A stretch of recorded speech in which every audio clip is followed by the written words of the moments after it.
The small town of Millhaven, West Virginia, had always been the kind of place where everybody knew everybody, where front doors stayed unlocked, and where the biggest excitement was usually the Friday night high school football games. With a population of just under 3,000 residents, this coal mining community nestled in the Appalachian foothills had maintained its close-knit atmosphere for over a century. The downtown consisted of a single main street lined with family-owned businesses that had been passed down through generations, and the local diner served as the unofficial town hall where residents gathered to share news and gossip over coffee and homemade pie. Neve Martinez had lived in Millhaven her entire 22 years, working as a receptionist at the town's only medical clinic after graduating from the local high school. She was known throughout the community as a bright, cheerful young woman who always had a smile for everyone she encountered. Her parents, Maria and Carlos Martinez, had moved to Millhaven from California when Neve was just a baby, drawn by the promise of steady work in the coal mines and the appeal of raising their daughter in a safe, small-town environment. The family had integrated seamlessly into the community, with Carlos becoming a respected mine foreman and Maria volunteering at the local elementary school. On the evening of October 15th, 2019, Neve finished her shift at the clinic and stopped by Henderson's general store to pick up groceries for her mother. Store owner Bill Henderson later told police that Neve seemed her usual cheerful self, chatting about the upcoming town Halloween festival and asking about his granddaughter's college plans. She purchased milk, bread, and a few other essentials, paying with exact change as she always did, and left the store at approximately 6:30 p.m. Security footage from Henderson's store would later show Neve walking to her car, a blue 2015 Honda Civic, and driving away without any apparent distress or unusual behavior. The Martinez family expected Neve home by 7 o'clock for dinner, as was their long-standing tradition. When she had not arrived by 7:30, Maria called her daughter's cell phone, but the call went straight to voicemail. This was unusual because Neve always answered her phone, especially when her parents called. Carlos suggested that perhaps she had stopped to visit a friend or had car trouble, and they decided to wait another hour before becoming concerned. However, as 8 o'clock approached with no word from their daughter, both parents began to feel genuinely worried. At 8:15 p.m., Neve's phone finally rang, and Maria Martinez answered with obvious relief in her voice. However, the conversation that followed would haunt the Martinez family and the entire town of Millhaven for years to come. According to Maria's detailed statement to police, Neve's voice sounded strange and distant, as if she were speaking from very far away or through some kind of barrier. The connection was poor, with significant static and what sounded like interference, making it difficult to understand everything Neve was saying. The conversation began normally enough, with Neve apologizing for being late and explaining that she had experienced car trouble. However, as Maria would later tell investigators, something about her daughter's tone seemed off, almost mechanical or rehearsed. When Maria asked where Neve was located so that Carlos could come help her, Neve gave a vague response about being on a back road near the old mining equipment graveyard on the outskirts of town. This location was approximately 5 miles from Henderson's general store and was not on any logical route between the store and the Martinez home. As the phone call continued, Maria became increasingly concerned because she could hear strange sounds in the background. She described hearing what sounded like machinery or equipment running, along with voices that she could not quite make out. When she asked Neve about these sounds, her daughter claimed not to hear anything unusual and insisted that she was alone. Maria also noted that Neve seemed to be having difficulty with her words, speaking slowly and sometimes pausing mid-sentence as if she were reading from a script or being prompted by someone else. The most disturbing part of the conversation occurred when Maria asked Neve if she needed them to call for roadside assistance, or if she wanted Carlos to drive out to help her. Neve responded by saying that help was already on the way, and that she would be home soon. However, when Maria pressed for more details about who was helping her, Neve became evasive and repeatedly stated that everything was fine. The call ended abruptly when Neve said she had to go, followed by what Maria described as a sudden click, as if someone had hung up the phone rather than Neve ending the call naturally. Immediately after the phone call ended, Carlos Martinez attempted to call Neve back, but her phone went straight to voicemail. Concerned about the strange nature of the conversation and the unusual sounds Maria had described, Carlos decided to drive to the area where Neve claimed to be stranded. He enlisted the help of his neighbor and longtime friend Tom Bradley, and the two men drove to the old mining equipment graveyard to search for Neve's car. The mining equipment graveyard was a desolate area where the coal company had stored abandoned machinery and equipment for decades. The site was surrounded by a chain-link fence, though sections of it had been damaged over the years by weather and vandalism. The area was poorly lit, with only a few functioning streetlights along the access road, and the terrain was rough and uneven. Carlos and Tom spent over an hour searching the area with flashlights, calling out Neve's name and looking for any sign of her blue Honda Civic, but they found nothing. Growing increasingly worried, Carlos called the Millhaven Police Department at 10:45 p.m. to report his daughter missing. Chief of Police Robert Hayes, who had known the Martinez family for years, initially suggested that Neve might have gone to visit friends or might be dealing with a more serious car problem than she had indicated. However, given the family's insistence that this behavior was completely out of character for Neve, and considering the strange details Maria had reported about the phone call, Chief Hayes agreed to begin an immediate search. The initial police investigation focused on the area around the mining equipment graveyard, where Neve had claimed to be located during her phone call. However, despite extensive searching by multiple officers and volunteers from the community, no trace of Neve or her vehicle was found. Police also checked with local towing companies, hospitals, and repair shops, but none had any record of contact with Neve that evening. Cell phone records confirmed that a call had been made from Neve's phone to her parents' home phone at 8:15 p.m., but the call had lasted only 4 minutes and 23 seconds. More troubling was the discovery that cell phone tower data showed Neve's phone had not been in the area of the mining equipment graveyard during the time of the call. According to telecommunications records, the call had been made from a location approximately 12 miles southeast of Millhaven, in a remote area of state forest land that was largely inaccessible by car. This location was not anywhere near the route between Henderson's general store and the Martinez home, nor was it consistent with Neve's explanation of where she was stranded. The search for Neve Martinez expanded over the following days to include state police, search and rescue teams, and hundreds of volunteers from Millhaven and surrounding communities. Search dogs were brought in to track Neve's scent, and helicopters conducted aerial searches of the dense forest areas where her phone signal had last been detected. Despite these extensive efforts, no trace of Neve or her vehicle was ever found. One of the most puzzling aspects of the case was the discovery, 3 days after Neve's disappearance, of her cell phone in a creek bed approximately 2 miles from where the phone call had originated, according to tower data. The phone was severely damaged by water and could not be analyzed for additional information. However, the location where it was found was even more remote and inaccessible than the area indicated by the cell tower data, requiring a difficult hike through dense forest to reach. Investigation into Neve's personal life revealed no obvious suspects or motives for her disappearance. She had no known enemies, was not involved in any romantic relationships that might have gone wrong, and had no history of drug use or other risky behavior. Her bank accounts showed no unusual activity, and there was no evidence that she had planned to leave town or start a new life elsewhere. Family and friends consistently described her as responsible, reliable, and deeply devoted to her parents and her community.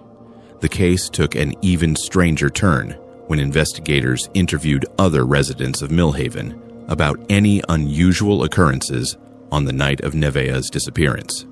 Several people reported seeing strange lights in the sky over the forest area where Nevaeh's phone signal had been detected, describing them as bright, moving lights that did not appear to be aircraft or natural phenomena. Additionally, 3 separate residents reported experiencing unexplained interference with their television and radio reception that evening, with the interference beginning around 8 p.m. and lasting for approximately 2 hours.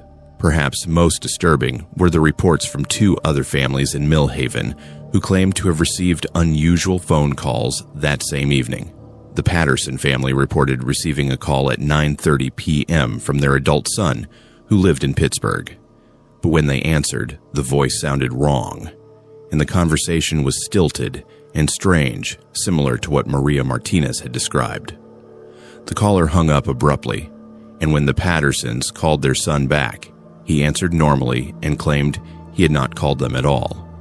Similarly, the Williams family received a call from their daughter, who was away at college, but the conversation was so odd and mechanical that they ended the call and immediately called their daughter's dormitory, where she answered and confirmed she had been studying in her room all evening.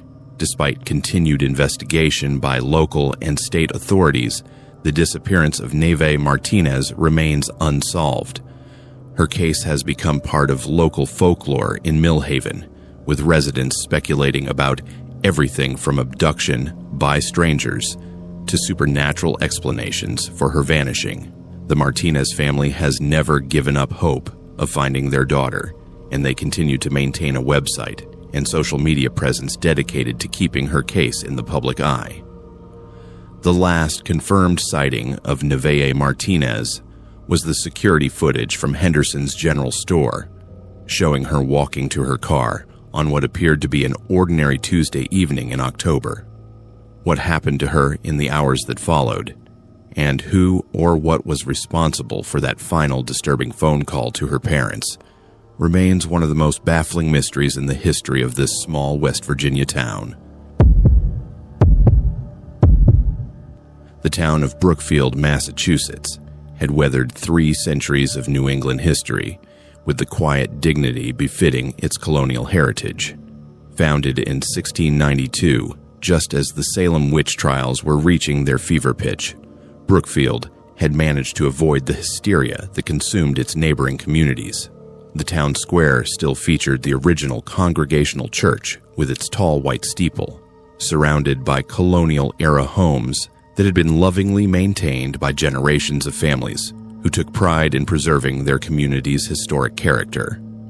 Among these historic properties, the Renley house stood as perhaps the most impressive example of colonial architecture in the entire Connecticut River Valley. Built in 1704 by merchant captain Ezekiel Renley, the 3-story Georgian mansion featured hand-carved millwork, original wide plank floors, and 6 working fireplaces with imported Dutch tiles. The house had remained in the Renley family for over 2 centuries before being sold to the town in 1924 and converted into a historical society museum and event venue. In the autumn of 2016, the Brookfield Historical Society decided to rent the Renley house to private parties for special events as a way to raise funds for building maintenance and preservation efforts. The house had been meticulously restored to its original 18th century appearance, complete with period-appropriate furnishings, antique lighting fixtures, and carefully curated displays of local historical artifacts. The grand parlor, with its ornate crystal chandelier and mahogany paneling, had become a particularly popular location for wedding receptions and anniversary celebrations. Sarah Renley Thompson, a direct descendant of the house's original builder, had moved back to Brookfield after completing her graduate degree in American history at Harvard University. At 26 years old, she felt a strong connection to her family's ancestral home and volunteered to serve as the Historical Society's event coordinator, overseeing private rentals and ensuring that visitors treated the property with appropriate respect. Sarah's extensive knowledge of the house's history and her genuine passion for preservation made her invaluable to the organization's mission. The incident that would forever change Sarah's relationship with her ancestral home began on the evening of October 29, 2016, when she arrived at the Renley house to prepare for a wedding reception scheduled for the following day. The bride had specifically requested that the house be decorated with period-appropriate autumn arrangements, and Sarah had spent weeks researching colonial-era decorating traditions to ensure historical accuracy. She arrived at the house around 7 p.m., expecting to spend several hours arranging flowers, setting up displays, and making final preparations for the event. As Sarah unlocked the front door and stepped into the familiar foyer, she immediately noticed that something felt different about the house. The air seemed heavier than usual, and there was an unusual stillness that made even her footsteps on the hardwood floors sound unnaturally loud. She attributed these sensations to pre-event nerves and the fact that she was alone in the large house during the evening hours, when shadows grew long and the creaking of old timber became more pronounced. Sarah began her preparations in the grand parlor, arranging chrysanthemums and autumn leaves around the room according to the decorative schemes she had researched from colonial household guides.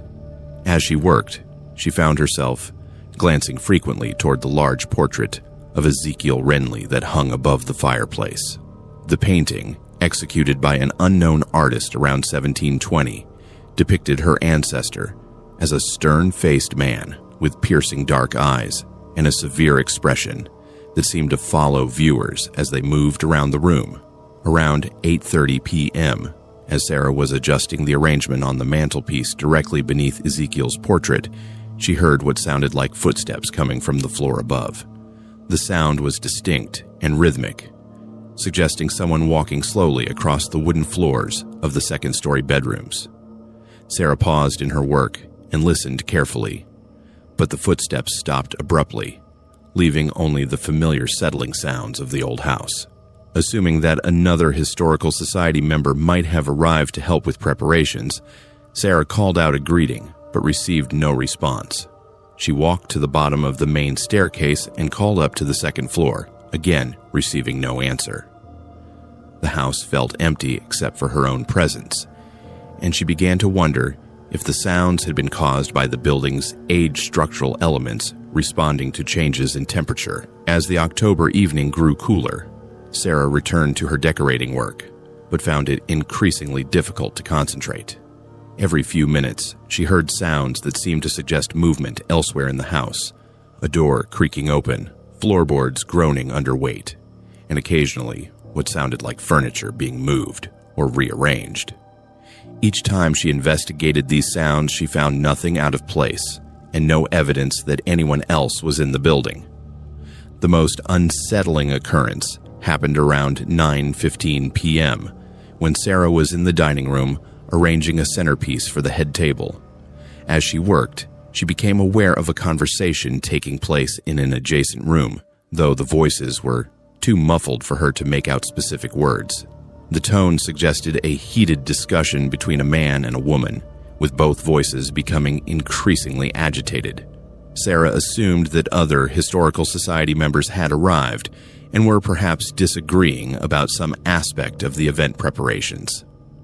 When she walked toward the sound of the voices, they seemed to be coming from the library, a small room adjacent to the dining room that housed the Historical Society's collection of local documents and genealogical records. However, when Sarah opened the library door, the room was empty and silent. More puzzling still, the voices seemed to continue for a few moments after she entered the room, as if the conversation were taking place in the walls themselves, rather than being produced by actual people. As Sarah stood in the empty library, trying to make sense of what she was experiencing, she noticed that the temperature in the room seemed significantly colder than the rest of the house. Her breath was visible in the air, and she could see frost beginning to form on the inside of the windows, despite the fact that the outdoor temperature was a mild 55 degrees. The cold seemed to be emanating from the northeast corner of the room, where a large wooden cabinet displayed various Renley family artifacts. Among these artifacts was a leather-bound journal that had belonged to Ezekiel Renley's wife, Constance, who had died in the house during the harsh winter of 1718.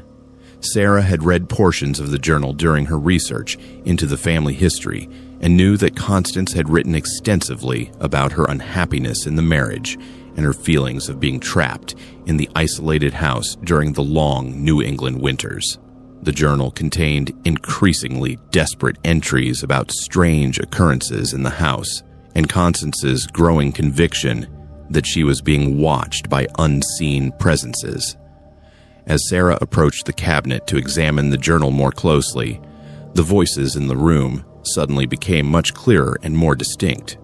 She could now clearly hear a woman's voice, speaking in what sounded like colonial-era dialect, pleading with someone about wanting to leave the house and return to her family in Boston. The woman's voice was answered by a man's voice, speaking in harsh, authoritative tones about duty, obedience, and the proper place of wives in colonial society. The conversation Sarah was hearing began to match passages she remembered from Constance Renley's journal, particularly entries describing arguments with her husband about her desire to visit her family and her growing isolation in the remote house. As the voices continued, Sarah realized she was hearing what appeared to be a recreation of actual events that had taken place in the house nearly 3 centuries earlier. The supernatural conversation reached its climax when the woman's voice became increasingly distressed, pleading to be allowed to leave the house permanently. The man's voice responded with anger and what sounded like physical threats, followed by the sound of struggle and a woman's cry of pain. At this point, the temperature in the library dropped even further, and Sarah could see her breath in heavy puffs as the frost on the windows spread across the glass in intricate patterns. Sarah fled the library and ran to the front hall, where she grabbed her cell phone to call the Historical Society president, Margaret Foster. However, as she attempted to dial, the phone's battery died completely, despite the fact that it had been fully charged when she arrived at the house. The landline phone in the house had been disconnected years earlier as a cost-saving measure, leaving Sarah with no way to contact anyone for assistance. As Sarah stood in the front hall, trying to decide whether to leave the house immediately or continue with her preparations, she heard footsteps on the main staircase. Unlike the earlier sounds she had attributed to the house settling, these footsteps were clearly deliberate and human, descending the stairs one step at a time in a slow, measured pace. Sarah looked up toward the second-floor landing but could see no one on the staircase. The footsteps continued down to the first floor and seemed to pause in the front hall, just a few feet from where Sarah was standing. The air around her grew noticeably colder, and she felt what she later described as a presence standing directly in front of her, though she could see nothing with her eyes. At that moment, Sarah heard the woman's voice again, but this time it seemed to be speaking directly to her rather than engaged in conversation with someone else. The voice, which Sarah now recognized as matching descriptions of Constance Renley from historical records, spoke clearly and distinctly. "He will not let me leave. He will not let any of us leave. The house holds us here, just as it held me." The voice then seemed to move around the room, continuing to speak about being trapped in the house against her will and warning Sarah about the dangerous nature of the building itself. During this supernatural encounter, several physical phenomena occurred that Sarah documented in her detailed report to the Historical Society. All of the doors on the first floor opened and closed repeatedly without any apparent cause, creating a symphony of creaking hinges and slamming wood. The crystal chandelier in the grand parlor began to swing back and forth, despite the absence of any air currents in the sealed house. Most disturbing of all, the portrait of Ezekiel Renley fell from its position above the fireplace, landing face down on the hearth with such force that the antique frame cracked in several places. The encounter ended as abruptly as it had begun, with the temperature returning to normal and the oppressive atmosphere lifting from the house. Sarah found herself alone once again, surrounded by evidence of what had transpired. Open doors, the damaged portrait, and decorative arrangements that had been disturbed by the supernatural activity. She gathered her belongings and left the house immediately, driving directly to Margaret Foster's home to report what had happened. The wedding reception scheduled for the following day was canceled after Sarah's report, and the Historical Society voted unanimously to suspend all private events at the Renley house pending a thorough investigation of the building's safety and suitability for public use. During this investigation, researchers uncovered additional historical documents that corroborated many details of what Sarah had experienced, including records indicating that Constance Renley had died under suspicious circumstances during a domestic dispute with her husband. Sarah Renley Thompson resigned her position as event coordinator and moved away from Brookfield within 3 months of the incident. The Renley house remains closed to private events, though it continues to operate as a historical museum during limited daytime hours. Visitors frequently report unusual cold spots, unexplained sounds, and feelings of unease, particularly in the library where Constance Renley's journal is displayed. The small town of Cedar Falls, Montana, existed primarily to serve the truckers and travelers who passed through on Interstate 90 during their long hauls across the American West. With a population of barely 800 residents, Cedar Falls consisted of little more than a truck stop, a diner, a motel, and a handful of businesses clustered around the highway exit. The town had been established in the 1950s when the interstate system brought steady traffic through the area. But by 2018, changing transportation patterns and the rise of GPS navigation had reduced the flow of travelers to a steady trickle of long-haul truckers and the occasional lost tourist. The Cedar Falls Truck Plaza sat at the junction of Interstate 90 and State Route 287, offering fuel, basic supplies, and 24-hour convenience store services to the steady stream of commercial vehicles that passed through the area. The facility included 8 diesel pumps, a small restaurant, shower facilities for drivers, and a convenience store stocked with everything from energy drinks to CB radio equipment. Despite its remote location, the Truck Plaza maintained a reputation among drivers as a clean, safe stopping point with friendly staff and reliable services. Emerson Clark had worked the night shift at Cedar Falls Truck Plaza for nearly 2 years, covering the hours from 11 p.m. to 7 a.m. when the facility operated with minimal staffing. At 24 years old, she was one of the few young people in Cedar Falls who had chosen to stay in the area after high school, primarily because the night shift work paid well enough to allow her to attend online college classes during the day and help support her widowed mother. Emerson had grown comfortable with the solitary nature of night shift work and had developed friendly relationships with many of the regular drivers who stopped at the plaza during their cross-country routes. The Truck Plaza's night shift typically involved basic customer service duties, operating the cash register, monitoring the fuel pumps, stocking shelves, and maintaining security throughout the facility. Emerson worked alone during most of her shift, with backup available from the county sheriff's department in case of emergencies. The job required her to be alert and cautious, particularly when dealing with unfamiliar customers during the late-night hours. But serious incidents were rare in the small community where most people knew each other by name. On the night of March 14, 2018, Emerson began her shift as usual, checking in with the evening clerk and reviewing the day's sales reports and inventory notes. The weather was typical for late winter in Montana, with temperatures in the low 30s and light snow beginning to fall as evening turned to night. Traffic was lighter than usual due to the weather conditions, with only a few regular customers stopping for fuel and supplies during the first few hours of Emerson's shift. Around 1:30 a.m., during a particularly quiet period when no customers had visited the store for over an hour, Emerson noticed a man standing near the edge of the parking lot, just outside the range of the security lights. The figure appeared to be watching the store, remaining motionless for several minutes at a time before shifting position slightly and continuing his observation. Emerson initially assumed the person might be a driver taking a break or waiting for someone, but the behavior struck her as unusual because most truckers either came into the store immediately upon arrival or remained in their vehicles. As Emerson continued her routine tasks while keeping an eye on the mysterious figure, she noticed that the man never approached any of the parked vehicles and did not appear to have arrived in a trucker car of his own.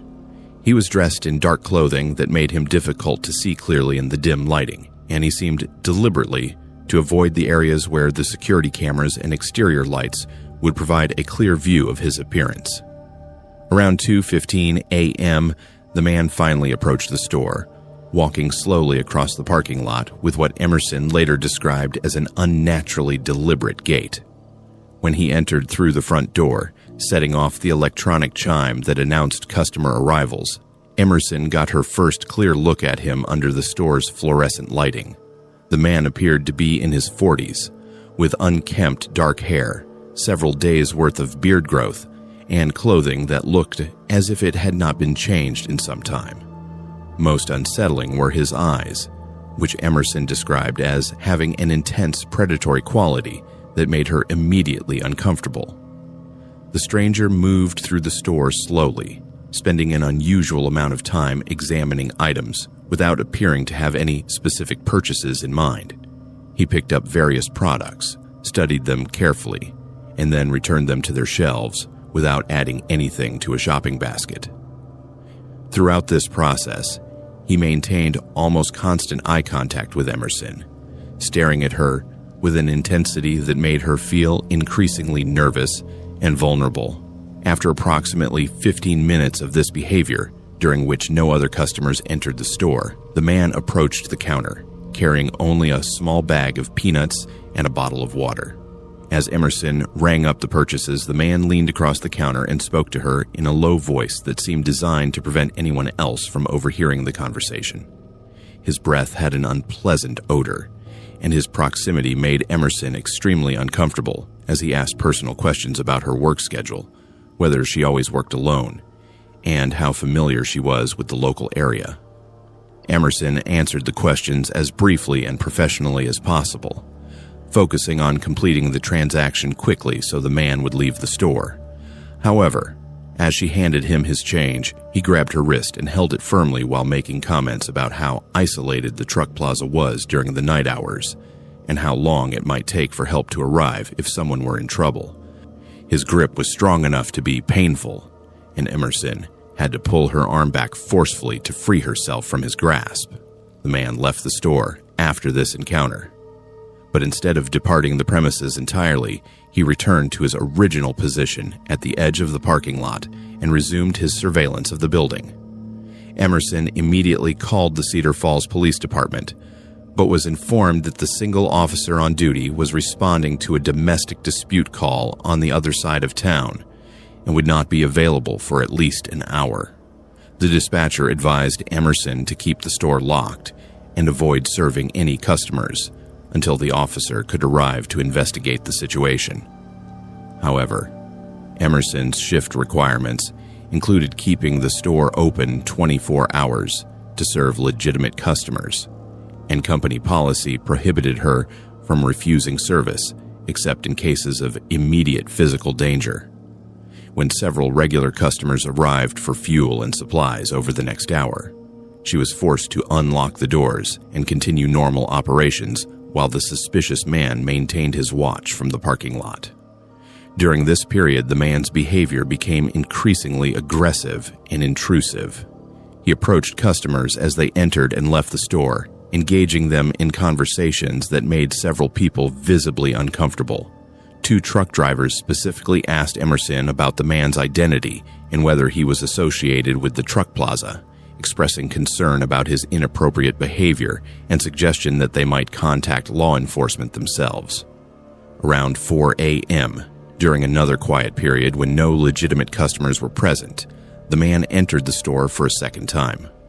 On this occasion, his demeanor was markedly different from his earlier visit. He moved more quickly through the store, selecting several items including rope, duct tape, and a large hunting knife from the sporting goods section. When he approached the counter to make these purchases, he made explicit comments about his intentions toward Emerson that left no doubt about the dangerous nature of his plans. At this point, Emerson activated the silent alarm system that connected directly to the county sheriff's dispatch center, while attempting to maintain a calm exterior and complete the transaction as quickly as possible. The man seemed aware that she was frightened and appeared to derive satisfaction from her obvious distress. He paid for his purchases in cash and made additional threatening comments about waiting for her shift to end so they could have what he called a private conversation. As the man prepared to leave the store with his purchases, Emerson made a decision that likely saved her life. Rather than allowing him to return to the parking lot, where he could continue to monitor her movements and wait for an opportunity to act on his threats, she triggered the store's lockdown procedure, which automatically sealed all entrances and activated additional security lighting throughout the facility. The lockdown system had been installed as a security measure specifically for situations involving dangerous customers during night shift hours. Once activated, the system could only be deactivated by law enforcement personnel or by entering a special code known only to management. This meant that both Emerson and the threatening customer were now trapped inside the store together, but it also meant that the man could not escape before police arrived. The man's reaction to being locked inside the store confirmed Emerson's assessment of the danger he represented. He immediately became violent and aggressive, using profanity and making explicit threats about what he intended to do to her. He attempted to break the reinforced glass doors and windows using items from the store, but the security modifications prevented him from escaping or allowing anyone else to enter the building. During the 25 minutes that passed before law enforcement arrived, the man continued to make increasingly detailed threats, while systematically attempting to find ways to overcome the store's security measures. He also revealed information about having watched Emerson during previous shifts and having researched her personal life, including where she lived, and details about her family members. This information indicated that his interest in her was not random, but represented a planned and premeditated threat. When Cedar Falls Police Chief Martin Rodriguez finally arrived at the truck plaza, he found the man attempting to use the hunting knife he had purchased to pry open the reinforced door locks. The lockdown system had functioned exactly as designed, containing the dangerous individual until professional help could arrive. Chief Rodriguez was able to deactivate the security system and take the man into custody without further incident. Investigation into the man's background revealed that he was Thomas Mitchell, a 43-year-old drifter with an extensive criminal history, including multiple convictions for assault, stalking, and attempted sexual assault in several states. Mitchell had been living in his vehicle and had apparently been observing the truck plaza for several days before deciding to target Emerson during her vulnerable night shift hours. Evidence found in Mitchell's vehicle included detailed notes about Emerson's schedule and personal habits, photographs he had taken of her without her knowledge, and additional weapons and restraining devices that supported the prosecution's case that he had been planning a serious violent crime. Mitchell ultimately pleaded guilty to multiple charges, including stalking, making criminal threats, and attempted kidnapping, receiving a sentence of 15 years in state prison. Emerson Clark left her position at Cedar Falls Truck Plaza immediately after the incident and moved to a larger city where she could find work in a safer environment. The truck plaza implemented additional security measures, including mandatory two-person staffing during night shifts and improved surveillance systems. The incident became a cautionary tale shared among truck stop employees throughout the region about the importance of trusting instincts and taking appropriate security precautions when dealing with suspicious customers. The case demonstrated how quickly a routine night shift in a small town could turn deadly when a predator identified what appeared to be a vulnerable target. Emerson's quick thinking and the truck plaza's security systems prevented what could have been a tragedy that would have devastated the small community of Cedar Falls. The farming community of Harmony Ridge, Iowa, had existed in peaceful agricultural prosperity for over a century, with generations of families working the same fertile corn and soybean fields that stretched endlessly across the rolling prairie landscape. The town proper consisted of fewer than 600 residents, most of whom lived within a few miles of the grain elevators and farm supply businesses that formed the economic heart of the community. Traditional values and strong religious faith had always been cornerstones of life in Harmony Ridge, where most families attended one of 3 churches and where community gatherings centered around harvest festivals, school events, and church socials. In the spring of 2017, a group of newcomers arrived in Harmony Ridge and purchased the abandoned Morrison Farm, a 280-acre property that had been vacant for nearly 5 years following the death of elderly farmer Harold Morrison. The property included a large farmhouse, several outbuildings, and a substantial amount of tillable land that had been leased to neighboring farmers during the years it remained unsold. The buyers, who identified themselves as members of the Children of Divine Light religious community, paid cash for the property and immediately began making extensive renovations to accommodate what they described as a faith-based agricultural commune. The leader of this religious group was a man named Kason Brennan, who claimed to be a prophet chosen by God to establish a pure community where believers could live according to strict biblical principles. Brennan, who appeared to be in his mid-40s, had an charismatic personality and spoke eloquently about spiritual matters, quickly attracting the attention of some residents in Harmony Ridge who were curious about his teachings. However, from the beginning, there were aspects of the Children of Divine Light that made longtime community members uncomfortable. The compound established by Kason Brennan and his followers was surrounded by high fencing that prevented outsiders from seeing the activities taking place on the property. Members of the group rarely visited local businesses or interacted with other residents of Harmony Ridge, and when they did venture into town, they traveled in groups and spoke only when necessary to conduct business.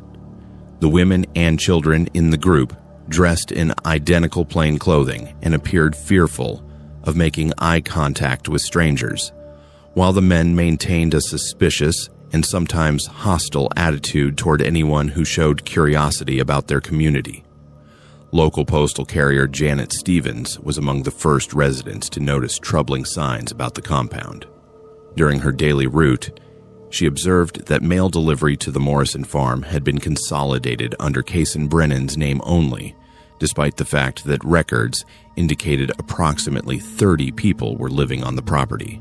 Additionally, she noticed that the group received large quantities of packages containing what appeared to be survival supplies, medical equipment, and construction materials that seemed inconsistent with normal agricultural activities.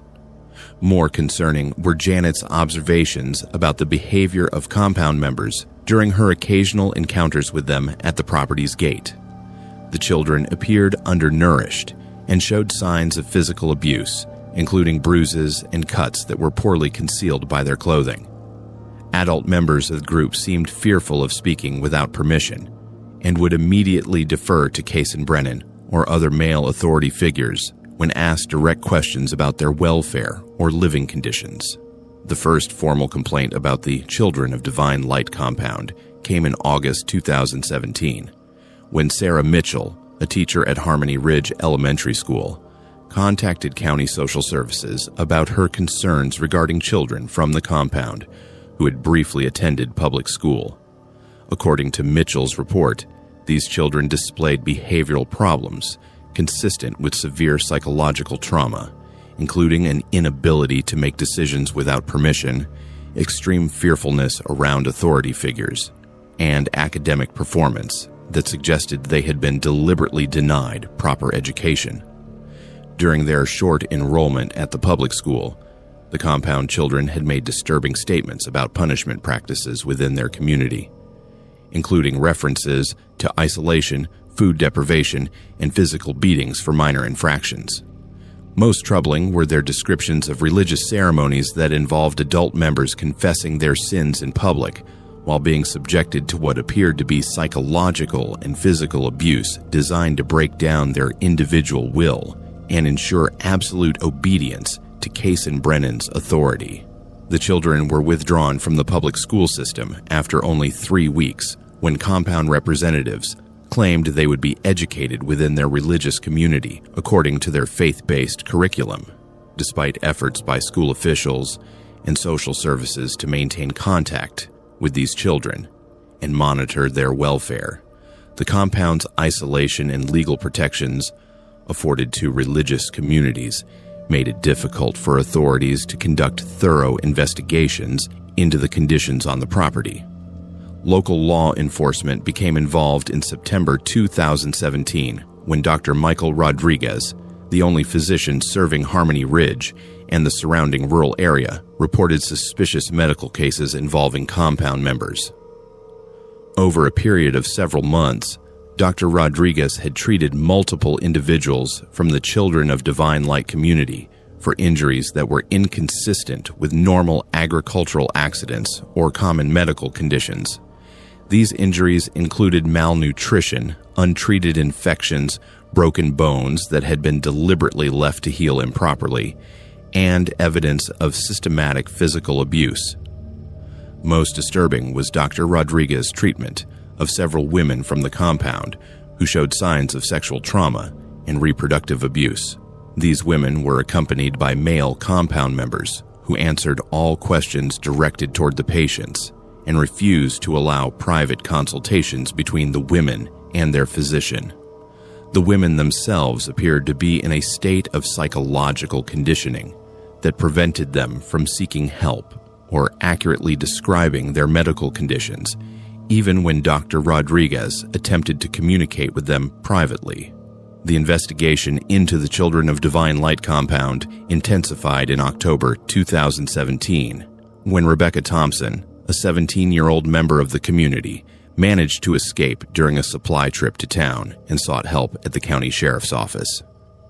Rebecca's account of life within the compound revealed systematic abuse, forced labor, sexual exploitation of women and children, and psychological conditioning designed to maintain absolute control over community members. According to Rebecca's detailed testimony, Case and Brennan had established himself as the sole interpreter of God's will for the community, using his claimed divine authority to justify increasingly extreme control over every aspect of members' lives. Daily activities were strictly regulated, with members required to obtain permission for basic activities like eating, speaking, or moving between buildings on the property. Punishment for any perceived disobedience was swift and severe, ranging from food deprivation and isolation to public beatings and forced labor. Most disturbing were Rebecca's descriptions of Case and Brennan's practice of claiming multiple wives from among the female community members, including girls who had not yet reached adulthood. These forced marriages were presented as religious obligations, with any resistance treated as sinful behavior requiring harsh correction. Children born within the compound were considered the property of the entire community, with their biological parents having no rights or authority over their upbringing. Rebecca's escape triggered an immediate law enforcement response coordinated between local, state, and federal authorities. The Iowa Department of Human Services, the FBI's Domestic Terrorism Unit, and the County Sheriff's Department collaborated on an operation to investigate the compound and ensure the safety of the approximately 28 people believed to be living there under Case and Brennan's control. The raid on the Children of Divine Light compound took place on November 3, 2017, with law enforcement officers encountering armed resistance from male compound members who had been prepared for the possibility of a government intervention. After a tense standoff lasting several hours, authorities were able to gain access to the property and began the process of documenting the conditions they discovered and providing medical assistance to compound members. The evidence uncovered during the investigation supported Rebecca Thompson's accounts of systematic abuse and revealed additional disturbing practices that had been hidden from outside observation.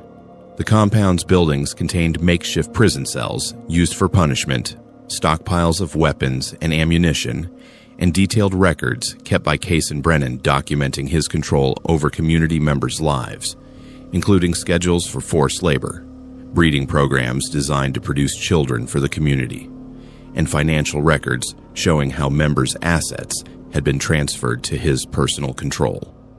Medical examinations of compound members revealed widespread malnutrition, untreated medical conditions, and evidence of physical and sexual abuse affecting both adults and children. Many of the individuals required immediate hospitalization, and several children showed developmental delays consistent with prolonged neglect and trauma. The psychological conditioning imposed by Case and Brennan had been so effective that many compound members initially refused to cooperate with authorities and insisted on returning to the community, even after being shown evidence of the abuse they had suffered. Case and Brennan was arrested and charged with multiple federal crimes, including human trafficking, child abuse, sexual assault, fraud, and weapons violations. During his trial, prosecutors presented evidence that he had operated similar compounds in 3 other states over a 15-year period, using religious authority to exploit vulnerable individuals and accumulate personal wealth and power. The pattern of behavior demonstrated a sophisticated understanding of how to manipulate religious beliefs and social isolation to maintain control over his victims. The investigation also revealed that Case and Brennan's real name was Kevin Bradley, and he had no legitimate religious training or authority to establish a religious community. His background included previous convictions for fraud and assault, as well as a history of establishing short-lived religious groups that dissolved when authorities began investigating reports of abuse. The Children of Divine Light represented his most successful attempt to create a sustainable system for exploiting followers while avoiding law enforcement attention. The compound members who survived their ordeal faced a difficult process of rehabilitation and reintegration into mainstream society. Many required extensive medical treatment, psychological counseling, and practical assistance with basic life skills that had been suppressed during their time under Case and Brennan's control. Several of the adult victims had been isolated from their families for years and needed help reconnecting with relatives who had been searching for them since their disappearance. The abandoned Morrison farm property was eventually sold to a local agricultural company and returned to normal farming operations. However, the legacy of the Children of Divine Light compound continues to affect the Harmony Ridge community, where residents struggle to understand how such systematic abuse could have occurred in their close-knit rural community without more people recognizing the warning signs and taking action to protect the victims. Kevin Bradley, formerly known as Case and Brennan, was convicted on all charges and sentenced to life in prison without the possibility of parole. His case has become a study example for law enforcement training programs focused on identifying and investigating religious communities that may be engaging in criminal activity while using legitimate religious protections to avoid scrutiny. The small logging community of Pine Valley, Oregon, sat nestled in a basin surrounded by thousands of acres of dense Pacific Northwest forest that had been harvested and replanted in cycles for over a century.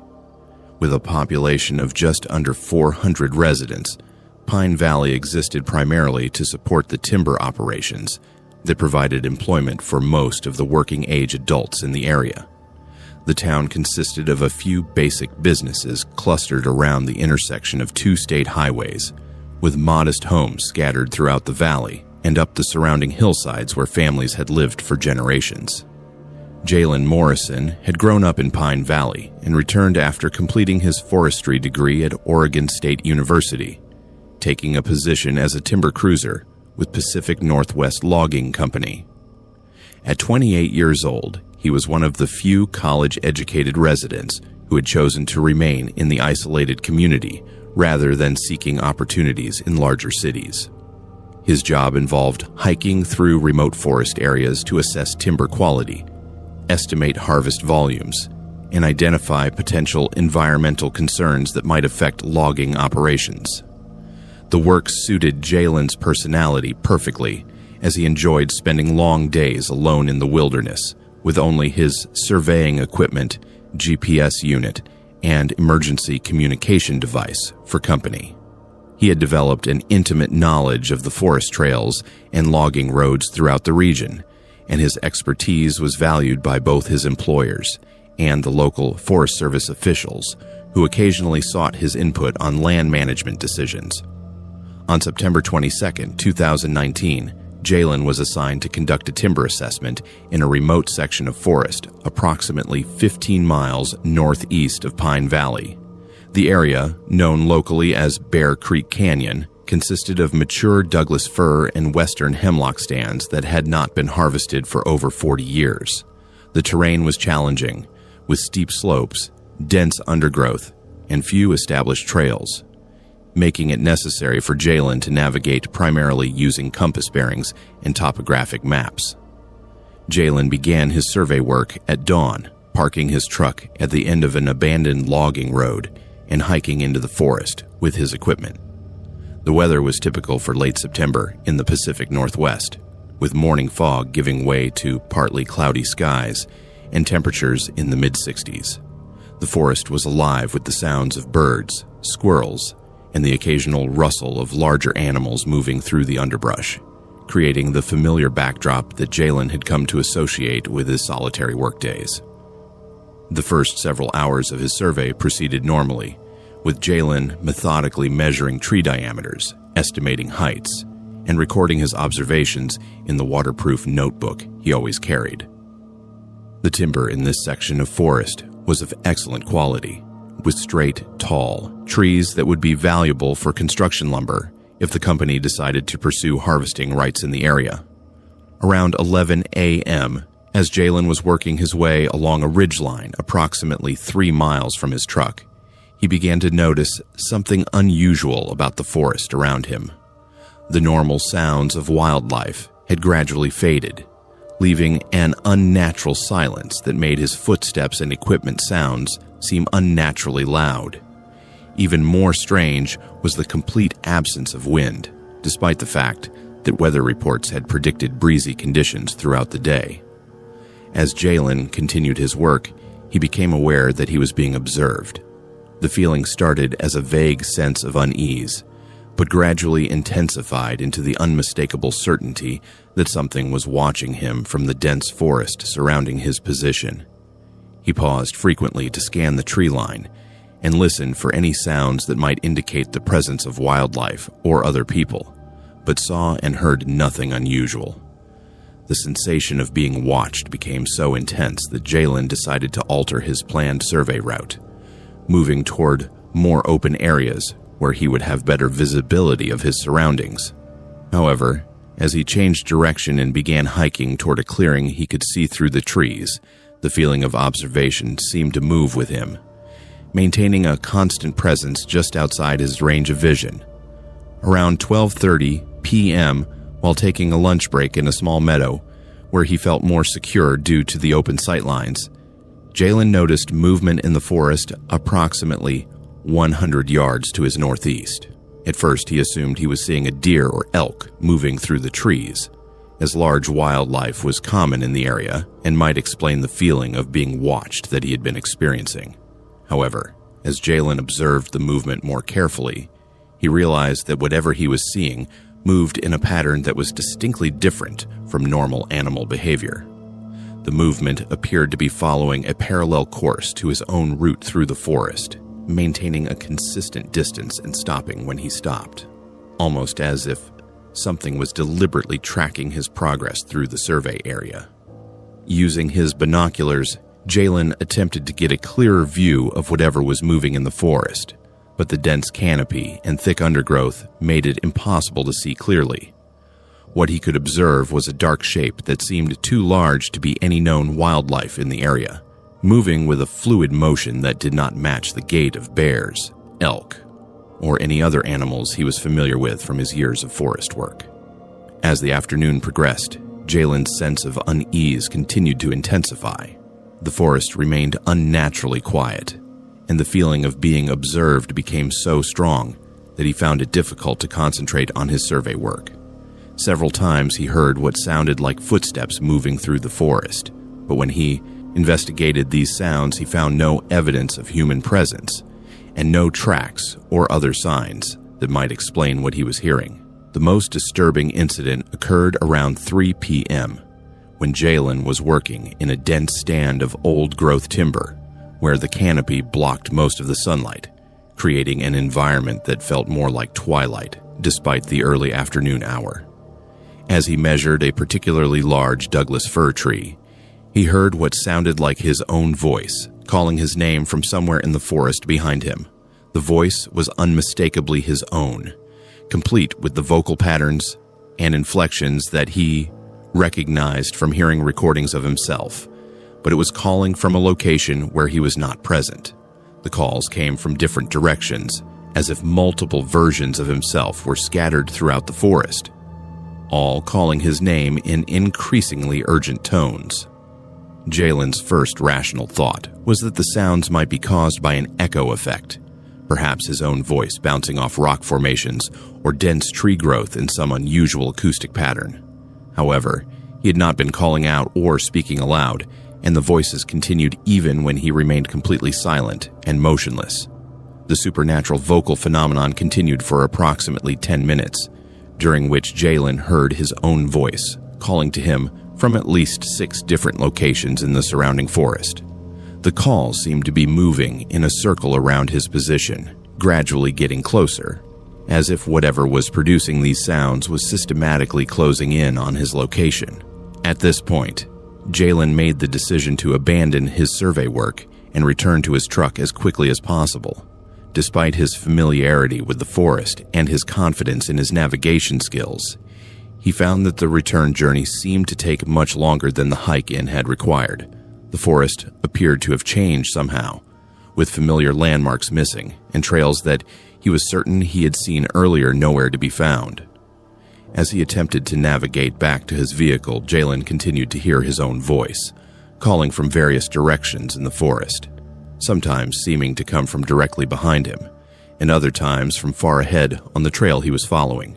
The calls had changed in character, becoming more desperate and pleading, as if different versions of himself were lost in the forest and calling for help. Most unsettling was the realization that some of the calls seemed to be coming from above him in the forest canopy, as if his voice was somehow originating from high in the trees where no human could possibly be positioned. When he looked up toward these elevated sounds, he could see nothing but dense branches and leaves, but the calls continued with perfect clarity from impossible locations.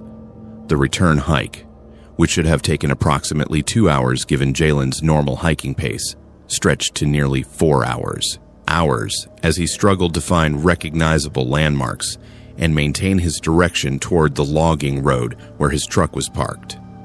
During this extended journey, the forest seemed to actively work against his progress, with fallen trees blocking familiar trails, creek beds that appeared deeper and wider than he remembered, and slopes that seemed steeper and more difficult to navigate. Throughout the difficult return journey, the supernatural calling continued, but gradually began to fade as Jalen got farther from the area where his survey work had been concentrated. By the time he finally reached his truck, exhausted and deeply unsettled by the experience, the forest had returned to its normal sounds, and the feeling of being observed had dissipated. When Jalen reported his experience to his supervisors at Pacific Northwest Logging Company, they initially suggested that he might have encountered someone else working in the forest, perhaps hunters preparing for the upcoming season, or Forest Service personnel conducting their own surveys.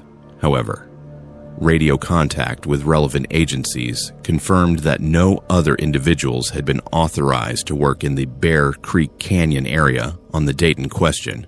The company's investigation into Jalen's report included consultation with local Forest Service rangers who were familiar with the area where the incident had occurred. According to Ranger Patricia Williams, who had worked in the region for over 15 years, Bear Creek Canyon had been the site of several unexplained incidents involving hikers and forest workers who reported similar experiences of being followed, hearing mysterious voices, and encountering navigation difficulties in areas they knew well. Most significant was Ranger Williams's revelation that the area had been the site of a tragic incident in 1987, when a team of 3 Forest Service workers had become lost during a routine timber survey and were never found despite extensive search efforts.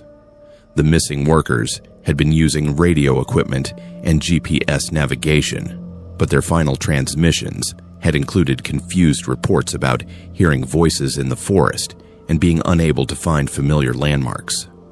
Follow-up investigation by the county sheriff's department included a search of the area where Jalen had conducted his survey work, but no evidence was found to explain the phenomena he had experienced.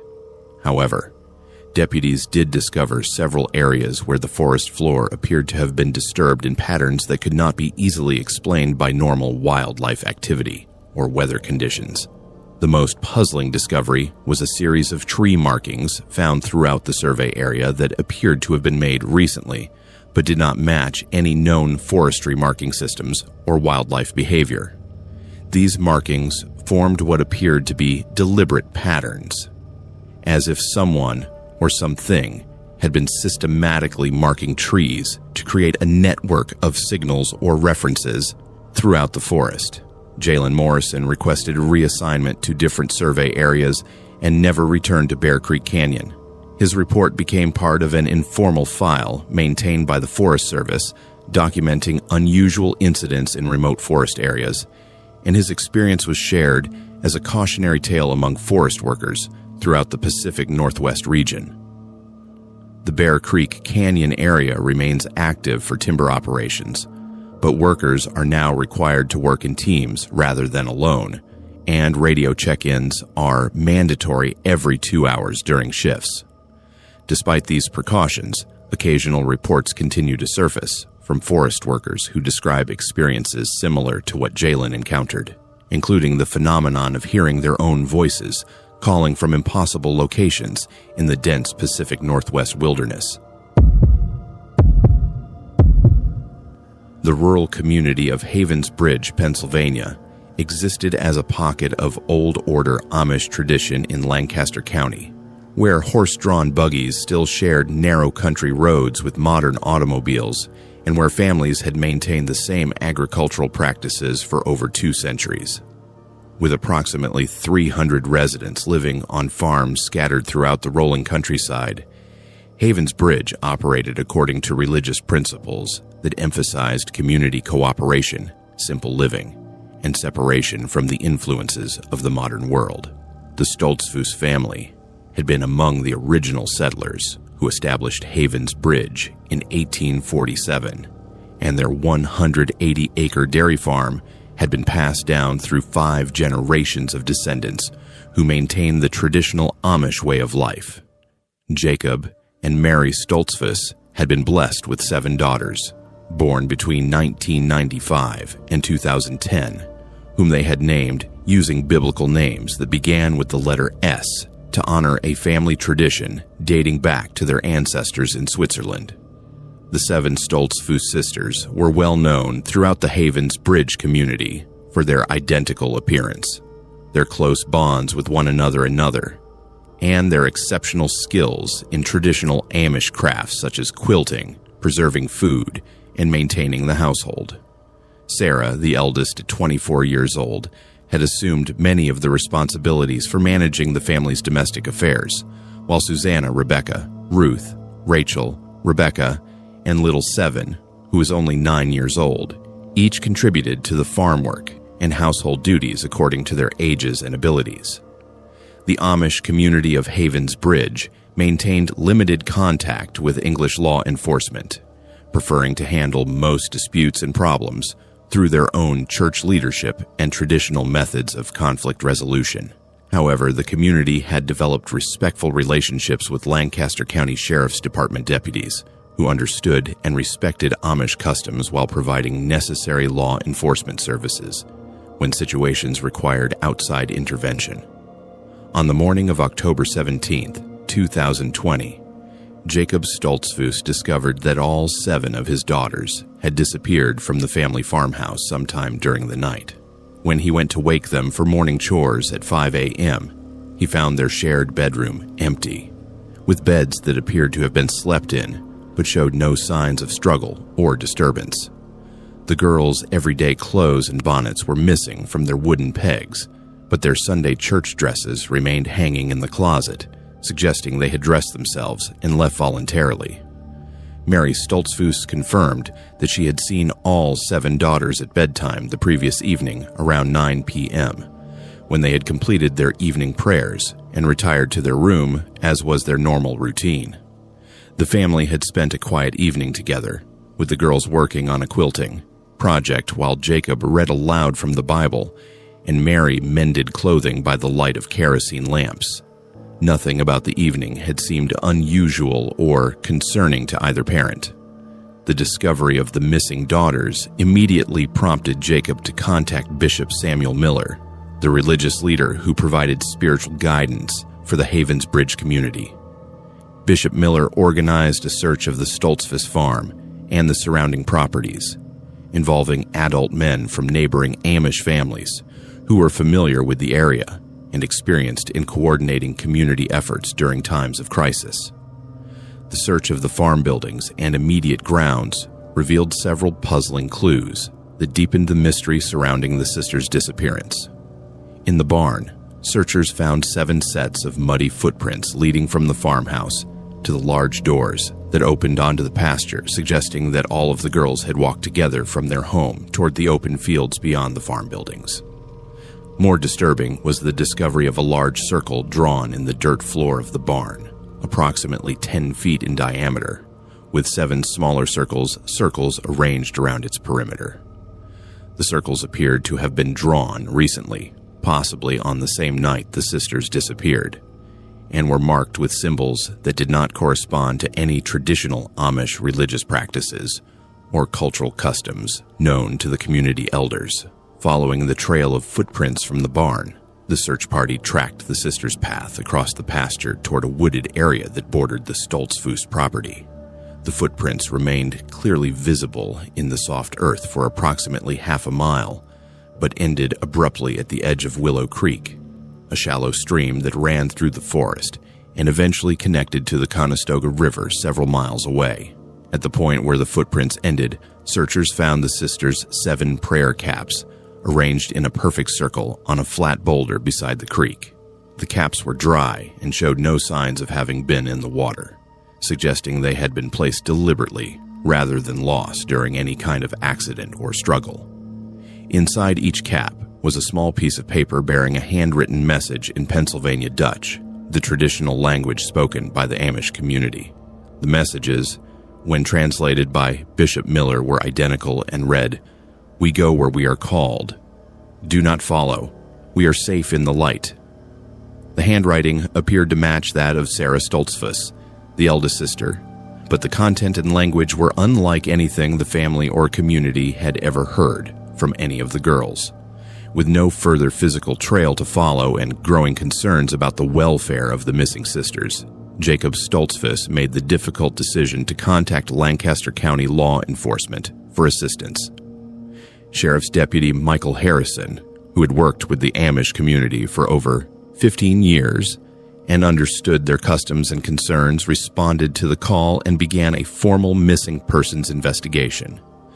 Deputy Harrison's investigation revealed several additional puzzling elements that complicated the search efforts.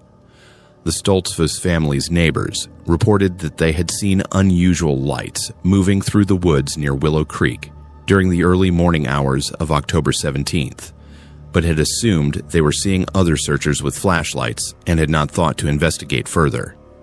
More significantly, 3 separate families in the Havens Bridge area reported that their daughters had experienced unusual dreams on the night the Stoltzfus sisters disappeared.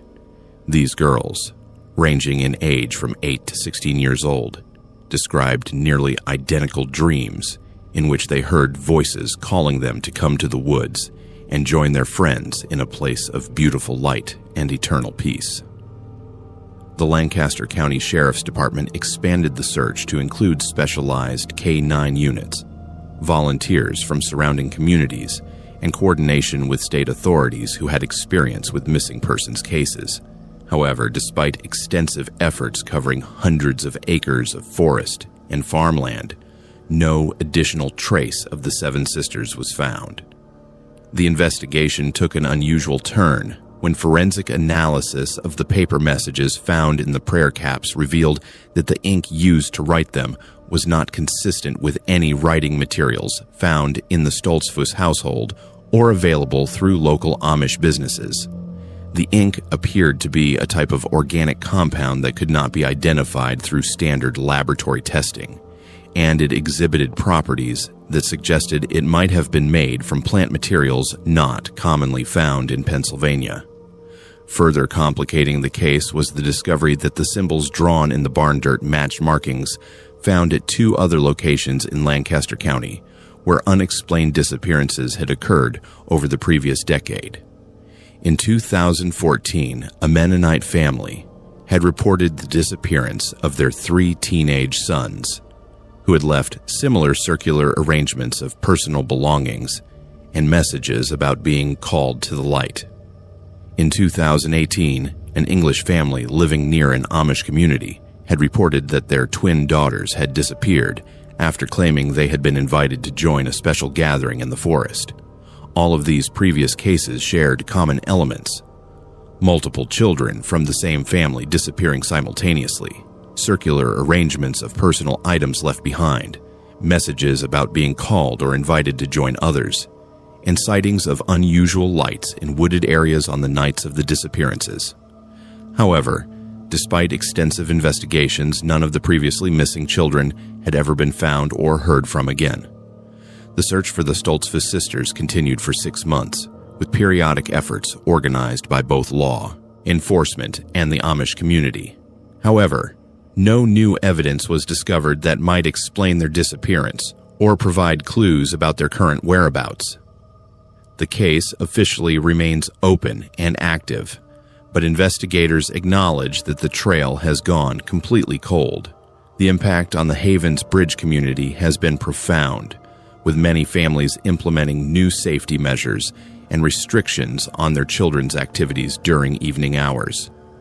The traditional trust and openness that characterized Amish community life has been replaced by a heightened awareness of potential dangers and an increased reliance on English law enforcement for security concerns. Jacob and Mary Stoltzfus continue to maintain their farm and their faith, but the loss of their 7 daughters has fundamentally changed their lives and their relationship with their community. The empty bedroom where their daughters once slept remains unchanged, with their Sunday dresses still hanging on the wooden pegs where they were last placed. Bishop Samuel Miller has struggled to provide spiritual guidance to his community regarding the disappearance, as traditional Amish beliefs about divine will and acceptance of God's plan seem inadequate to explain the mysterious circumstances surrounding the loss of 7 innocent children. The incident has challenged fundamental assumptions about the safety and isolation that the Amish community had always believed protected them from the dangers of the outside world. The investigation continues under the direction of Lancaster County Sheriff's Department, with periodic reviews of the evidence and follow-up on any new leads that might emerge.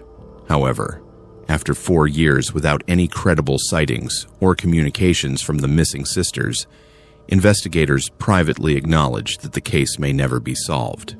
The 7 sisters mystery, as it has become known in local media coverage, remains one of the most baffling disappearances in Pennsylvania history. The combination of multiple missing children, unexplained physical evidence, and supernatural elements reported by community members has made the case unique among missing persons investigations in the region. Local folklore has begun to develop around the disappearance, with some residents claiming to have seen 7 young women in traditional Amish dress walking through the forests near Willow Creek during full moon nights.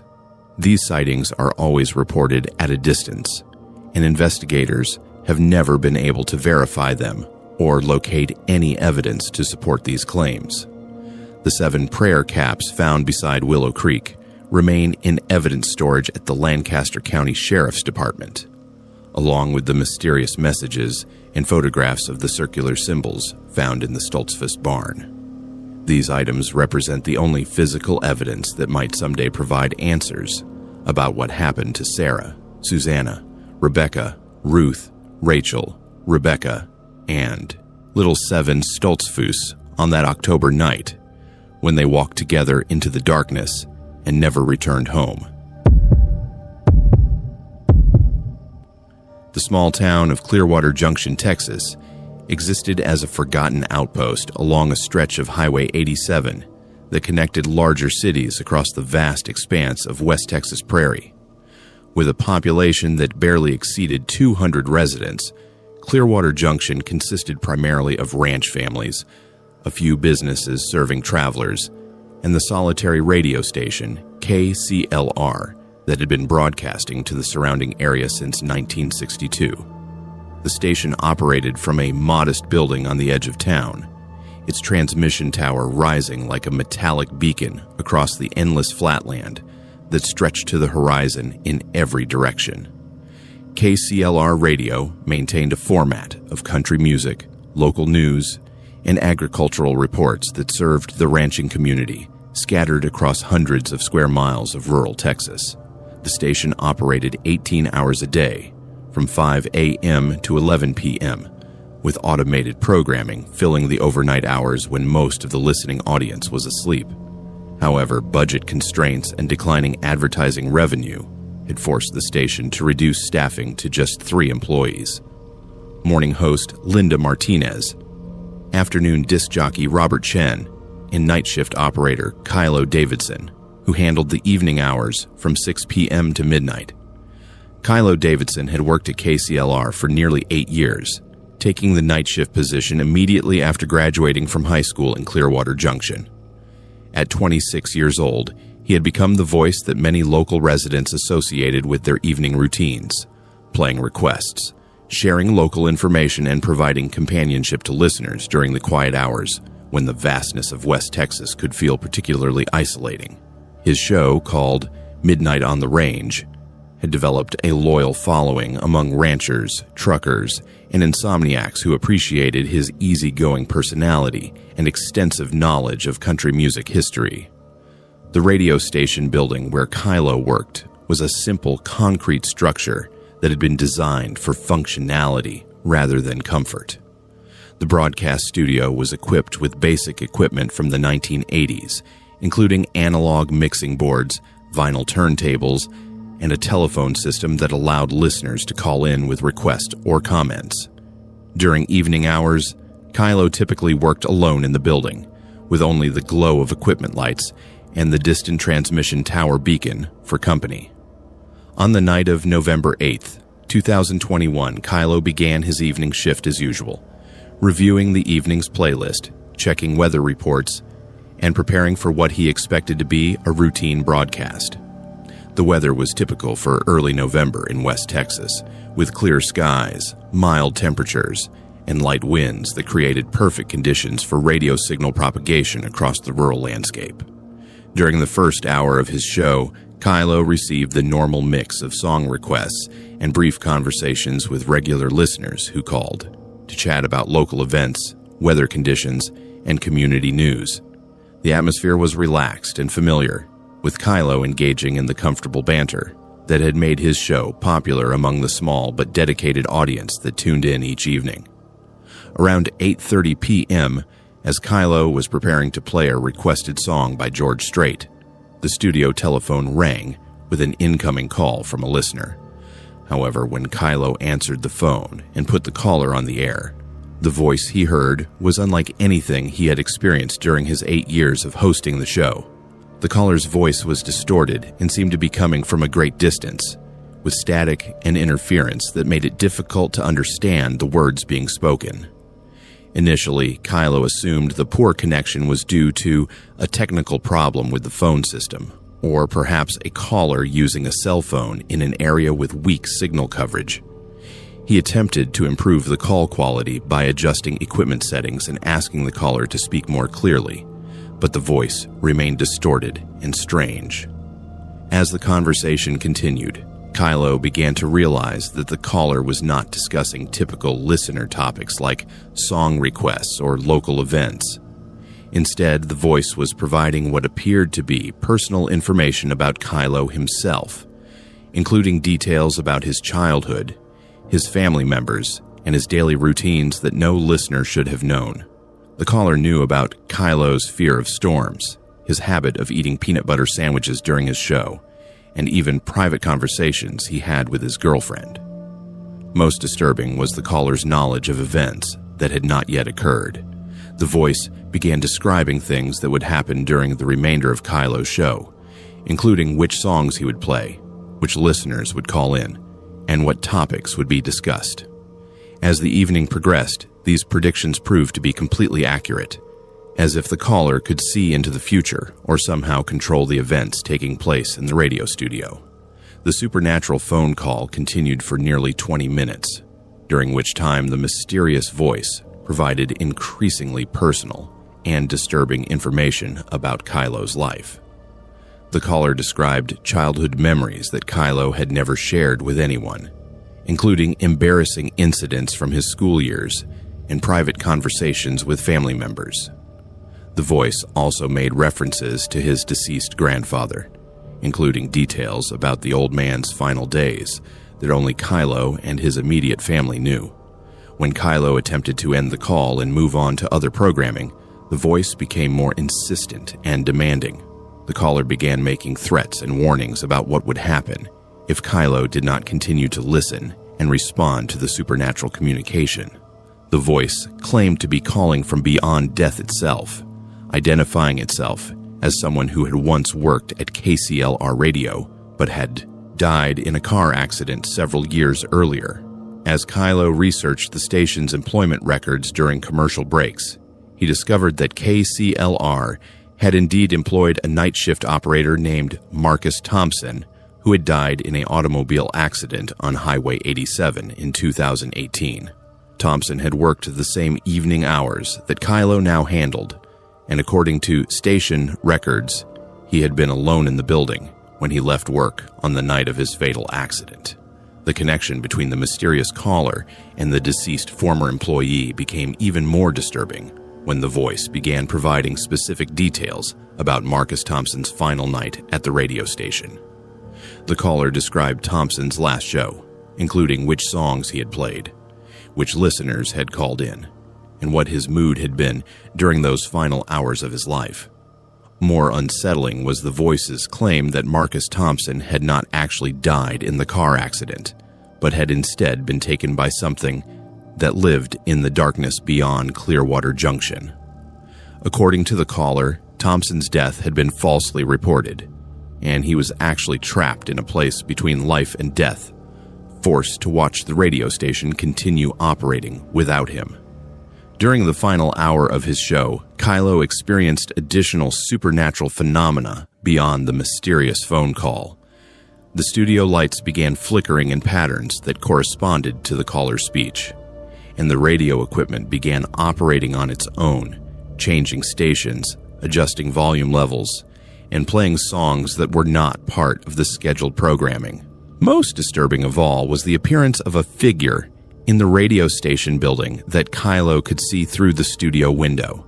The figure appeared to be a man in his 30s, wearing the KCLR radio station uniform that employees had worn in the late 2000s. The figure stood motionless outside the studio, staring directly at Kylo through the glass. But when Kylo looked directly at the apparition, it would disappear, only to reappear in a different location within the building. The supernatural encounter reached its climax around 11:45 p.m. when the mysterious caller informed Kylo that his time at the radio station was ending and that he would soon join Marcus Thompson in the place between life and death.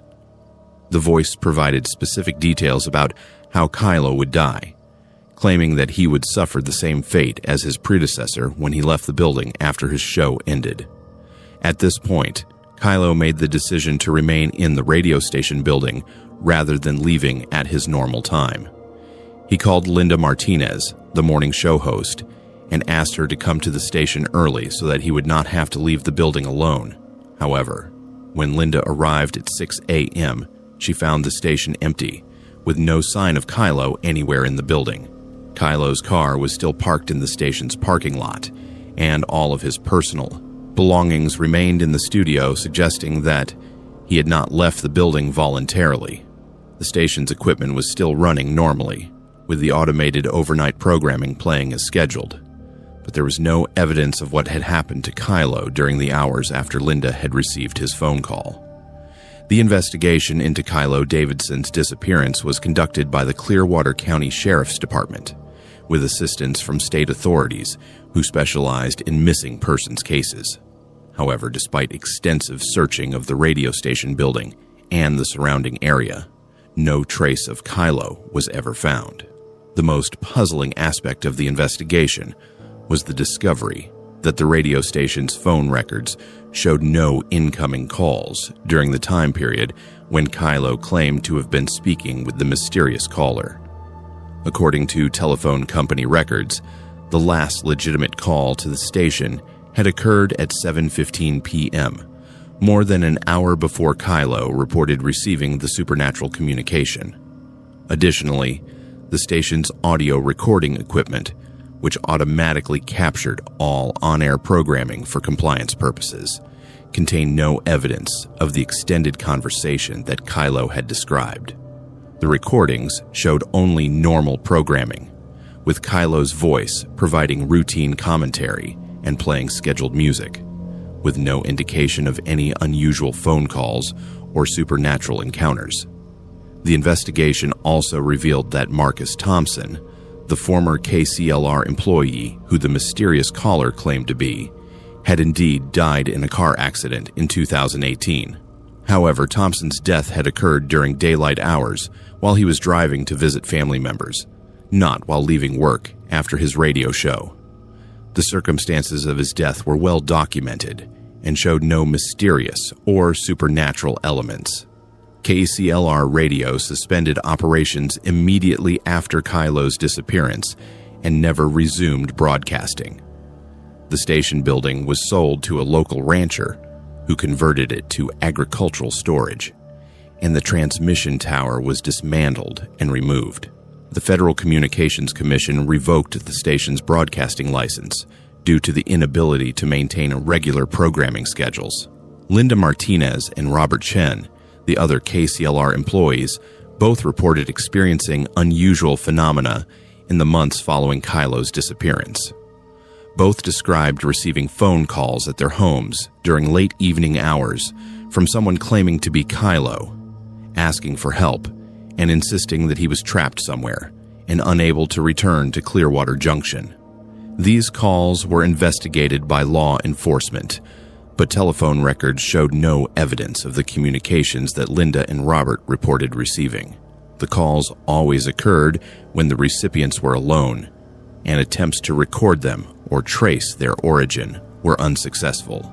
The case of Kylo Davidson's disappearance remains officially open with the Clearwater County Sheriff's Department, though investigators acknowledge that they have exhausted all conventional leads and methods.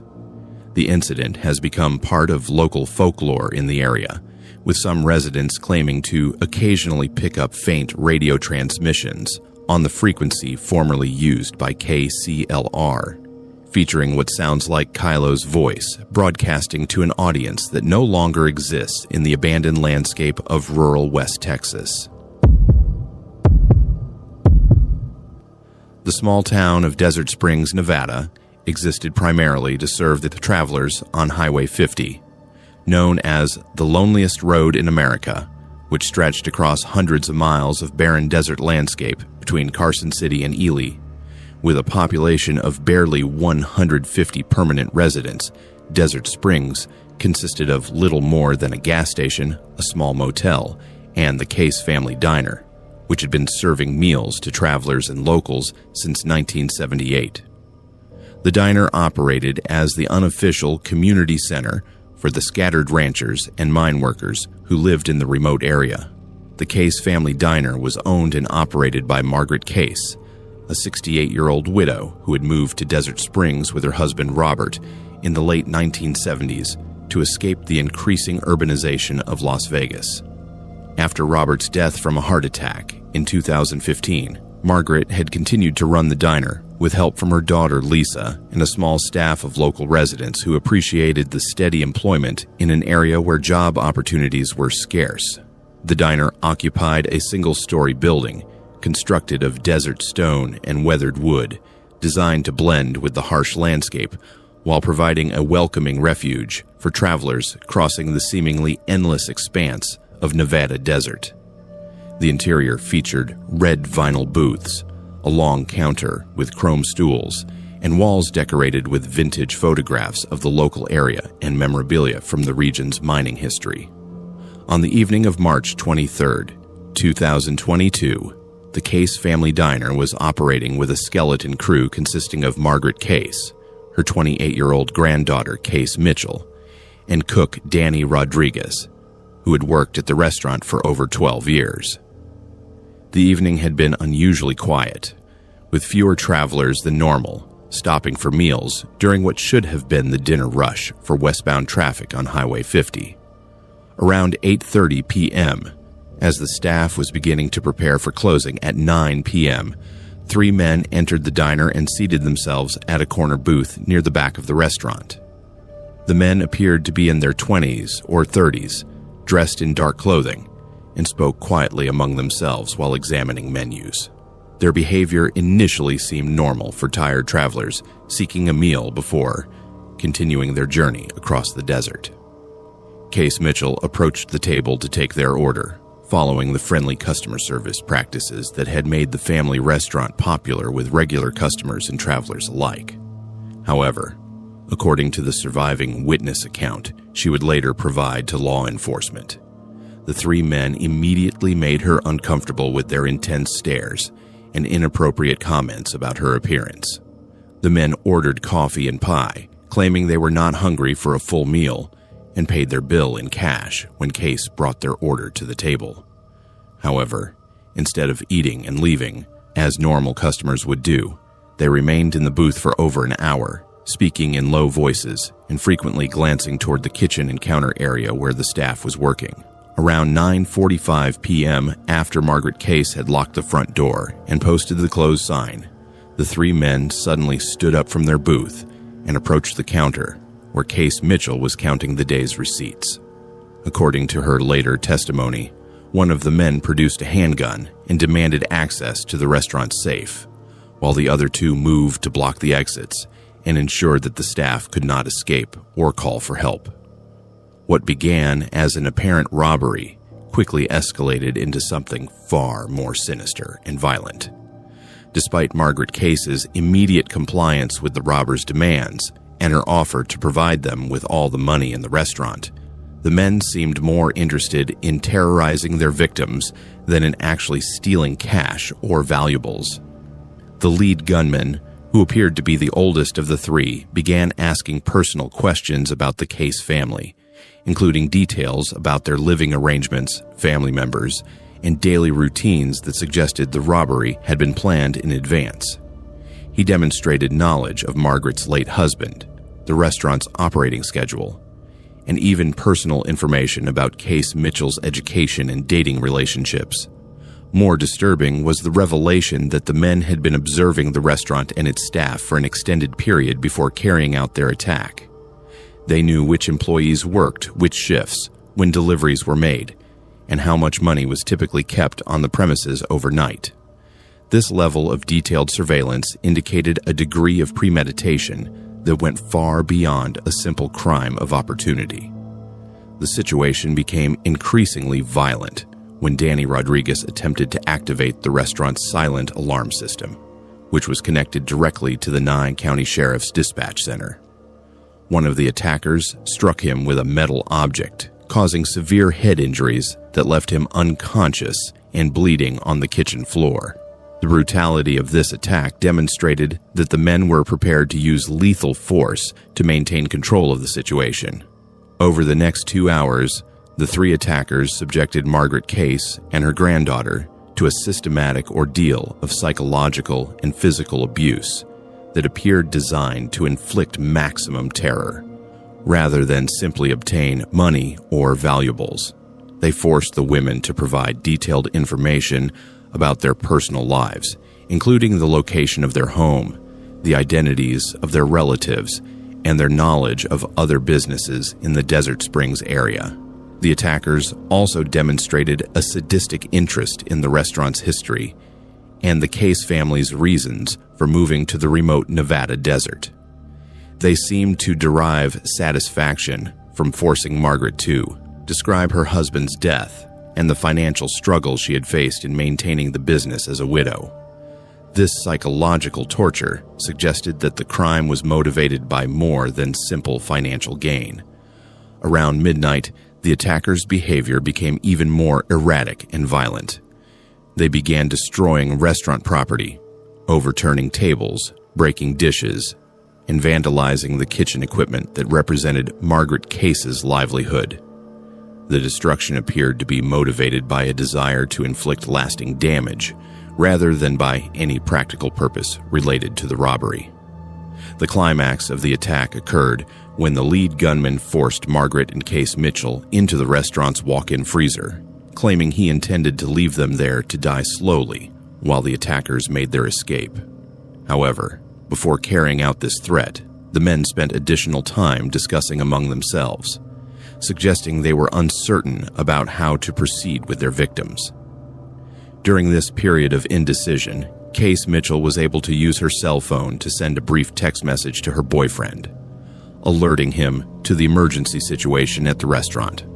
The message, which simply read, "Help us diner men guns," was received at 12:47 a.m. and immediately prompted the boyfriend to call 911 and request emergency assistance. The Nye County Sheriff's Department response was coordinated with Nevada State Police due to the remote location and the serious nature of the crime reported. However, the nearest law enforcement officers were over 40 minutes away from Desert Springs, giving the attackers a significant window of time to complete their crime and escape before authorities could arrive. When the first sheriff's deputy reached the Case family diner at 1:35 a.m., he found the front door unlocked and the interior of the restaurant in complete disarray. Margaret Case and Case Mitchell were discovered locked in the walk-in freezer, suffering from hypothermia and physical injuries but still alive. Danny Rodriguez was found unconscious in the kitchen with severe head trauma that required immediate medical evacuation to a hospital in Reno. The crime scene investigation revealed evidence of extreme violence that went far beyond what would be expected in a typical robbery. In addition to the destruction of restaurant property and the assault on the victims, investigators found indications that the attackers had engaged in ritual behavior that suggested psychological disturbance rather than rational criminal motivation.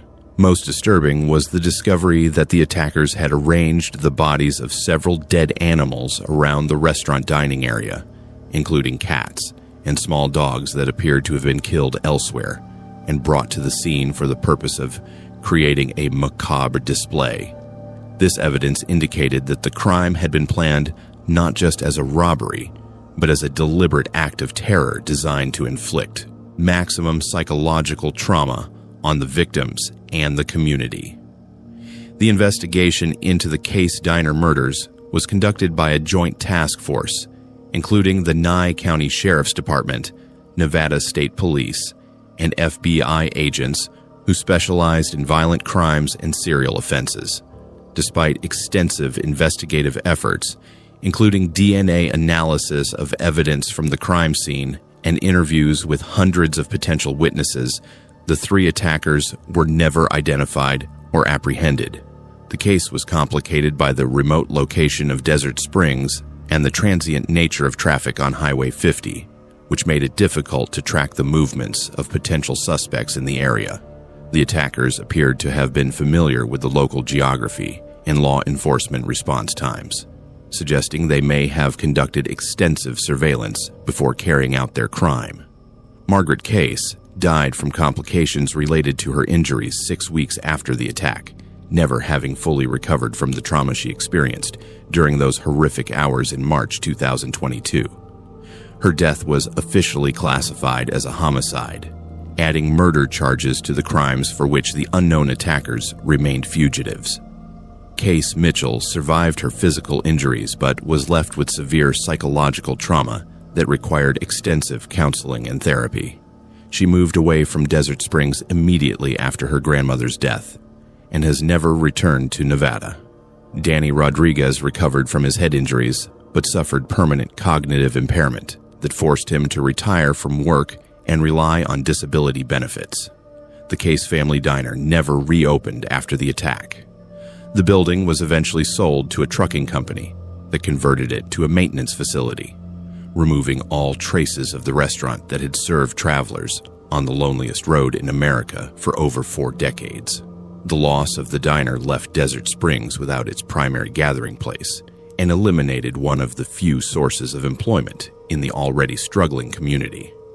The investigation remains active with the Nevada State Police, though investigators acknowledge that the trail has gone completely cold. The case has been featured in several true crime publications and television programs, but none of the resulting publicity has generated credible leads that might identify the 3 men responsible for the brutal attack. Local residents of Desert Springs continue to live with the knowledge that the attackers were never caught and may still be in the area or could return at any time. Many families have installed security systems and changed their daily routines to reduce their vulnerability to similar attacks. The close-knit community that once characterized life in this remote desert town has been permanently altered by the fear and suspicion that resulted from the unsolved crime. The Case Diner murders represent one of the most brutal unsolved crimes in Nevada history, combining elements of robbery, torture, and psychological terrorism that suggest the attackers may have been responsible for similar crimes in other locations. The case continues to haunt the Desert Springs community and serves as a grim reminder that even the most remote and peaceful places in America are not immune to inexplicable violence and evil. The town of Willowbrook, Colorado, had experienced steady but controlled growth over the past decade as young families from Denver sought affordable housing within commuting distance of the city. What had once been a quiet farming community of fewer than 800 residents had expanded to nearly 2,000 people, with new residential developments spreading across former agricultural land at the base of the Rocky Mountain foothills. The expansion brought modern conveniences and economic opportunities, but also disrupted the rural character that longtime residents had cherished for generations. Cashton Williams had moved to Willowbrook in 2019 after completing his construction management degree at Colorado State University. At 29 years old, he had established himself as a reliable contractor, specializing in foundation work and site preparation for the residential developments that were transforming the landscape around the growing town. His company, Rocky Mountain Foundations, employed a crew of 8 workers and had built a reputation for quality work and adherence to environmental regulations required for construction in the sensitive mountain ecosystem. The Pine Ridge Estates development represented one of the largest residential projects in Willowbrook's history, with plans for 65 single-family homes on a 140-acre tract that had previously been used for cattle grazing. The property was located on the southern edge of town, where rolling meadows gave way to dense pine forests that stretched up the mountainside toward the national forest boundary. Archaeological surveys required by state law had found no evidence of significant historical sites, clearing the way for construction to begin in the spring of 2021. Cashton's crew was responsible for excavating foundations for the first phase of construction, which included 20 homes in the section of the development closest to the existing town infrastructure. The work involved careful grading to preserve drainage patterns, installation of utilities, and preparation of building pads according to strict engineering specifications designed to ensure stability in the challenging mountain terrain. On the morning of August 15, 2021, Cashton was operating a backhoe to excavate the foundation for a planned 3-bedroom home at 1247 Aspen Way, one of the larger lots in the development that backed up against a grove of mature pine trees. The excavation was proceeding normally, with the crew removing topsoil and preparing to dig down to the specified depth for the concrete foundation that would support the house. Around 10:30 a.m., as Cashton was digging approximately 4 feet below ground level, the backhoe broke through what appeared to be a wooden surface buried beneath the earth. Initially assuming he had encountered an old septic system or agricultural structure left from the property's farming days, Cashton carefully exposed more of the wooden material to assess whether it represented a safety hazard or environmental concern that would need to be addressed before construction could continue. As more of the structure became visible, Cashton realized he had uncovered something far more significant and disturbing than an abandoned farm building. The wooden surface appeared to be the roof of a large underground chamber, constructed from hand-hewn timbers that showed evidence of deliberate engineering and craftsmanship. The construction techniques and materials suggested the structure was much older than any known buildings in the Willowbrook area. Cashton immediately stopped excavation work and contacted his supervisor to report the discovery. Company policy required that any unexpected findings during construction be evaluated by qualified professionals before work could resume, particularly in areas where archaeological sites might be present. However, the initial assessment by a consulting archaeologist revealed that the underground structure did not match any known historical construction in the region. The wooden chamber measured approximately 12 feet by 20 feet and was buried under 4 feet of earth that showed no signs of recent disturbance.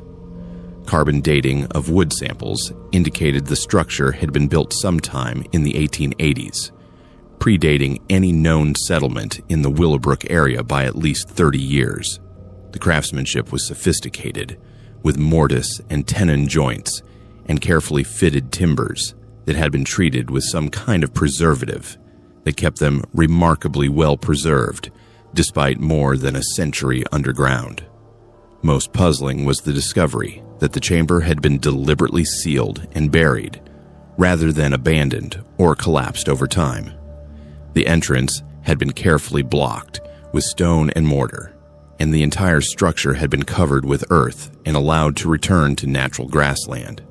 This level of deliberate concealment suggested that whoever had built the chamber had intended for it to remain hidden permanently. When archaeologists finally gained access to the interior of the chamber, they made discoveries that transformed the investigation from a routine construction delay into a major criminal case requiring coordination between local, state, and federal authorities.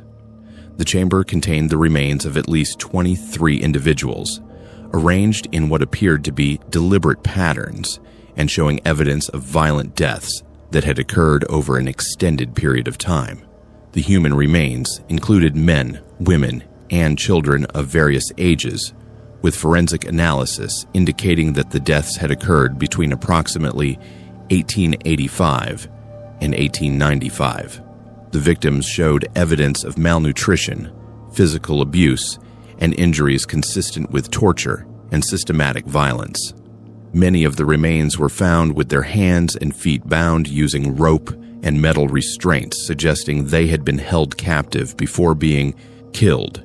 Even more disturbing were the artifacts found within the chamber that provided clues about the purpose of the underground facility and the identity of those responsible for the deaths. Personal belongings found with the remains included clothing, jewelry, and documents that identified many of the victims as travelers, immigrants, and local residents who had been reported missing during the 1880s and 1890s.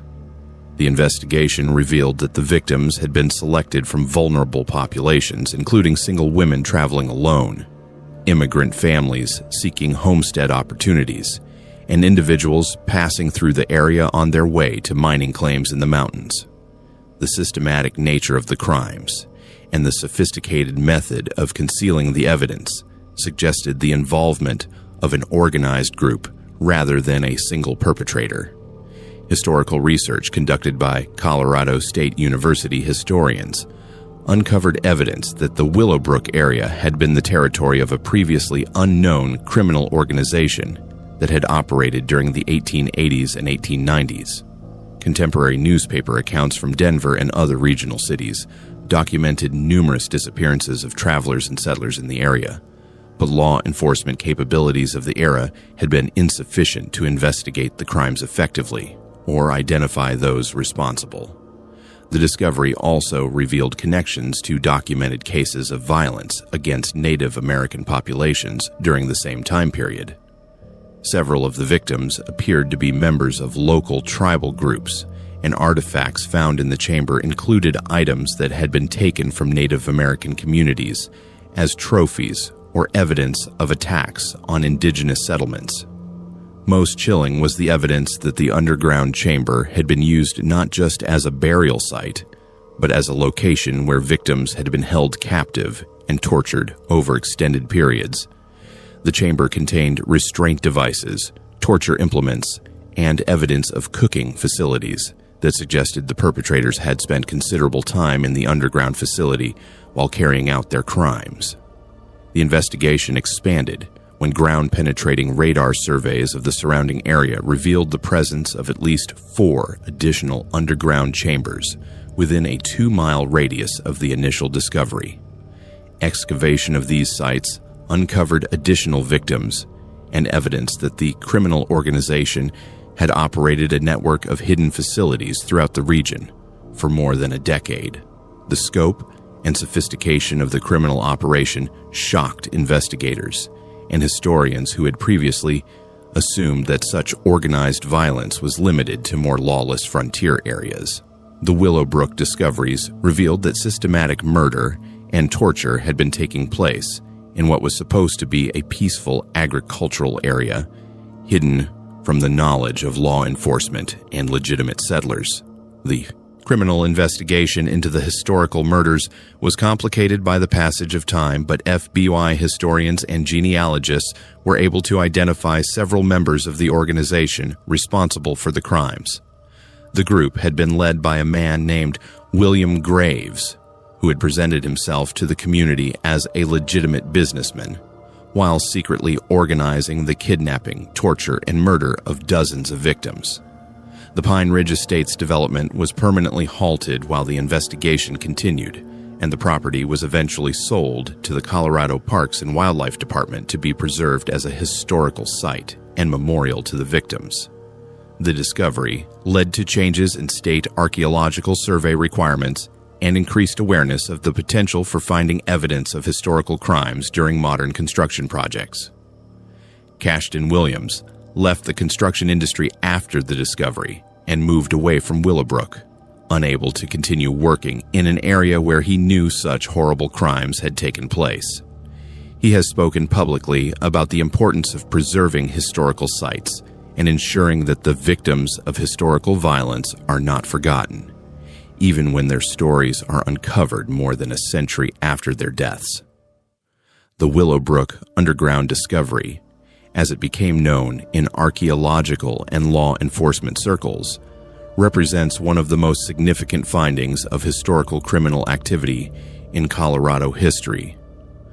The case has contributed to ongoing research into frontier-era violence and the methods used by criminal organizations to avoid detection during periods when law enforcement capabilities were limited.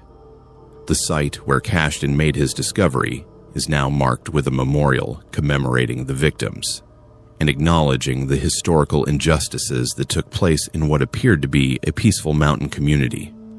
The memorial serves as a reminder that even the most picturesque small towns may conceal dark secrets from their past, buried beneath the surface, but never truly forgotten.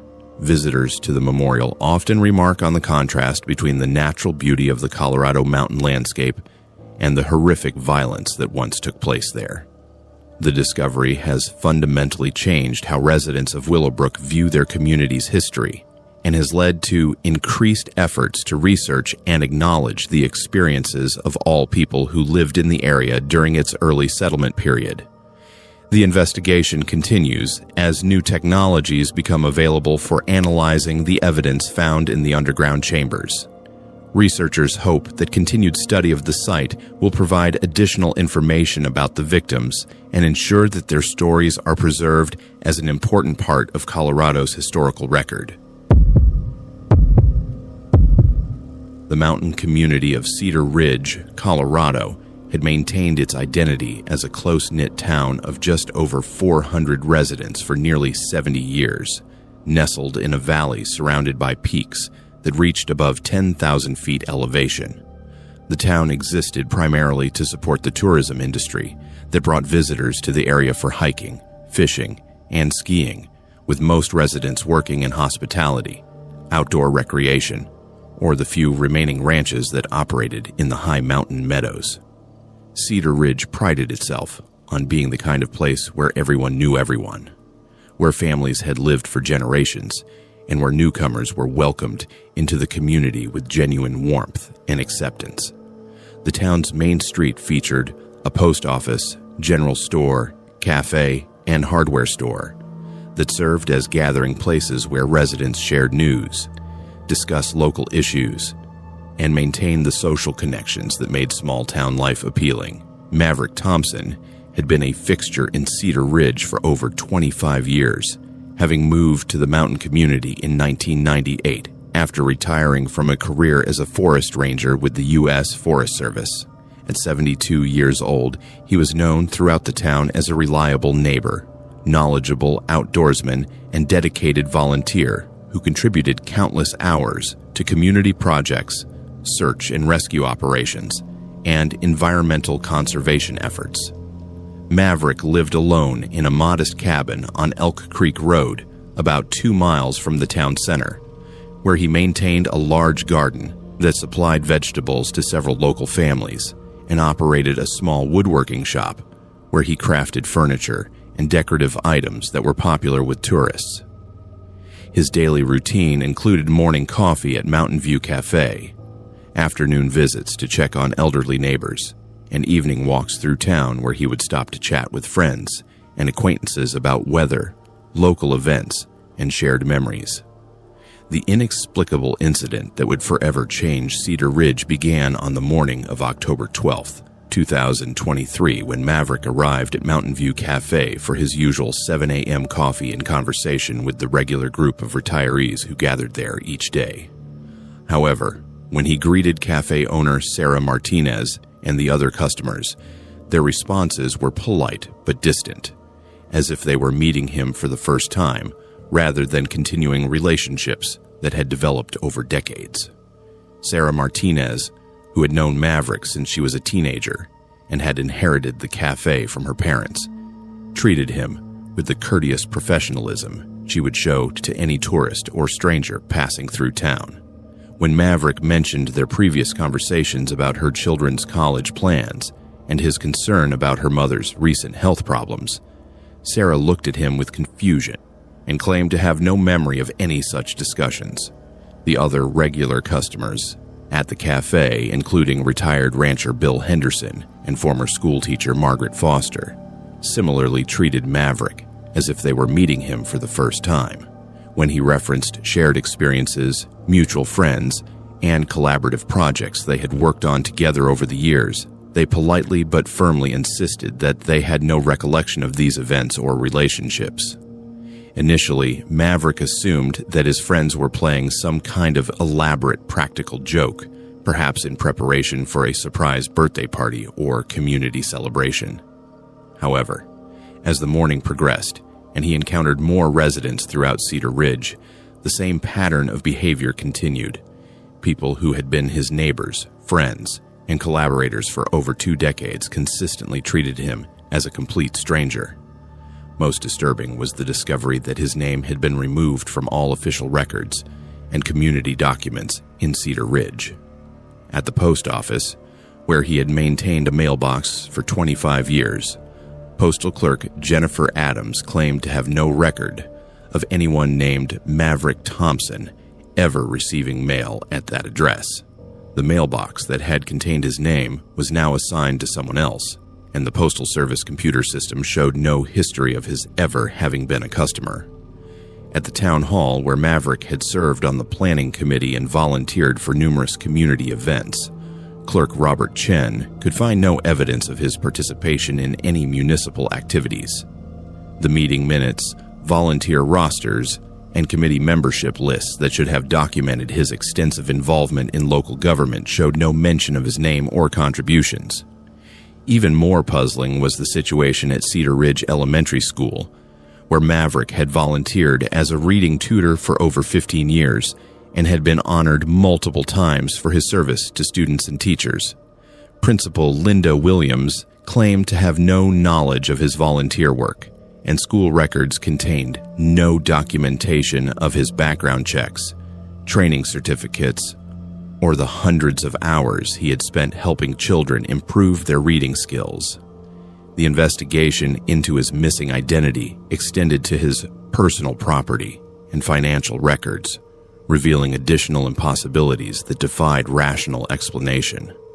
The deed to his cabin on Elk Creek Road listed him as the owner, and his bank accounts, utility bills, and insurance policies remained unchanged, yet none of the people who had processed these documents over the years claimed to remember having any contact with him.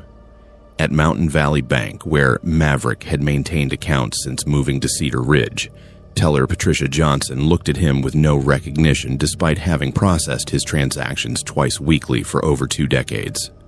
The bank's computer system showed his account history and transaction records, but the employees insisted they had never seen him before and claimed that all of his banking had been conducted through online systems or automated processes.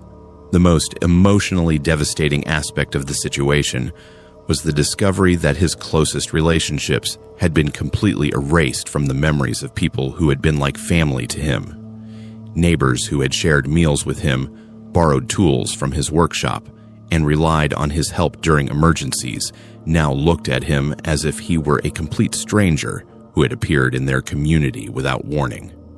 Dr. Michael Rodriguez, the physician who had treated Maverick for minor injuries and routine medical care for over 15 years, claimed to have no record of him as a patient and insisted that they had never met before.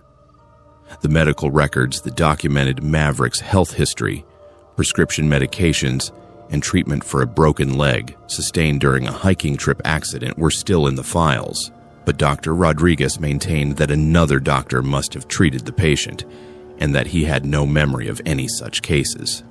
As word of Maverick's bizarre situation spread throughout Cedar Ridge, residents began to display a mixture of curiosity, concern, and fear about the implications of what was happening. Some people expressed genuine sympathy for his confusion and distress, while others seemed genuinely frightened by the possibility that their own memories and relationships might not be reliable or permanent. The investigation into Maverick's disappearance from collective memory attracted attention from researchers at the University of Colorado, who specialized in memory disorders and psychological phenomena. Dr. Amanda Foster, a neuropsychologist, conducted extensive interviews with Cedar Ridge residents and administered cognitive tests designed to detect signs of memory loss, brain injury, or psychological manipulation. However, the test results showed that all of the residents possessed normal memory function and showed no signs of the neurological conditions that might explain their inability to remember Maverick Thompson. Their memories of other events, relationships, and experiences from the same time periods remained intact and accurate, with only the specific information related to Maverick having been completely erased. Even more puzzling was the discovery that physical evidence of Maverick's presence in the community remained unchanged despite the memory loss affecting everyone who had known him. Photographs from community events showed him participating in activities and standing next to people who now claimed never to have seen him before. Documents bearing his signature were still valid and legally binding, even though the people who had witnessed those signatures insisted they had never met him. The case attracted national media attention and became the subject of academic studies focused on collective memory loss and unexplained psychological phenomena. Researchers from multiple universities traveled to Cedar Ridge to interview residents, examine records, and attempt to understand how an entire community could simultaneously lose all memory of a longtime resident while retaining memories of everything else. Various theories were proposed to explain the phenomenon, ranging from environmental factors that might have affected brain function to psychological mass hysteria triggered by unknown stressors. However, none of the proposed explanations could account for the selective nature of the memory loss, or the fact that it affected every single person in the community simultaneously. The most disturbing theory suggested that Maverick Thompson had somehow been removed from the timeline or reality of Cedar Ridge, leaving behind only the physical evidence of his existence while erasing all human memory of his presence in the community. This explanation, while scientifically impossible according to current understanding, seemed to fit the evidence better than any conventional psychological or medical theory. Maverick Thompson continued to live in his cabin and attempted to rebuild relationships with people who had been his friends and neighbors for decades.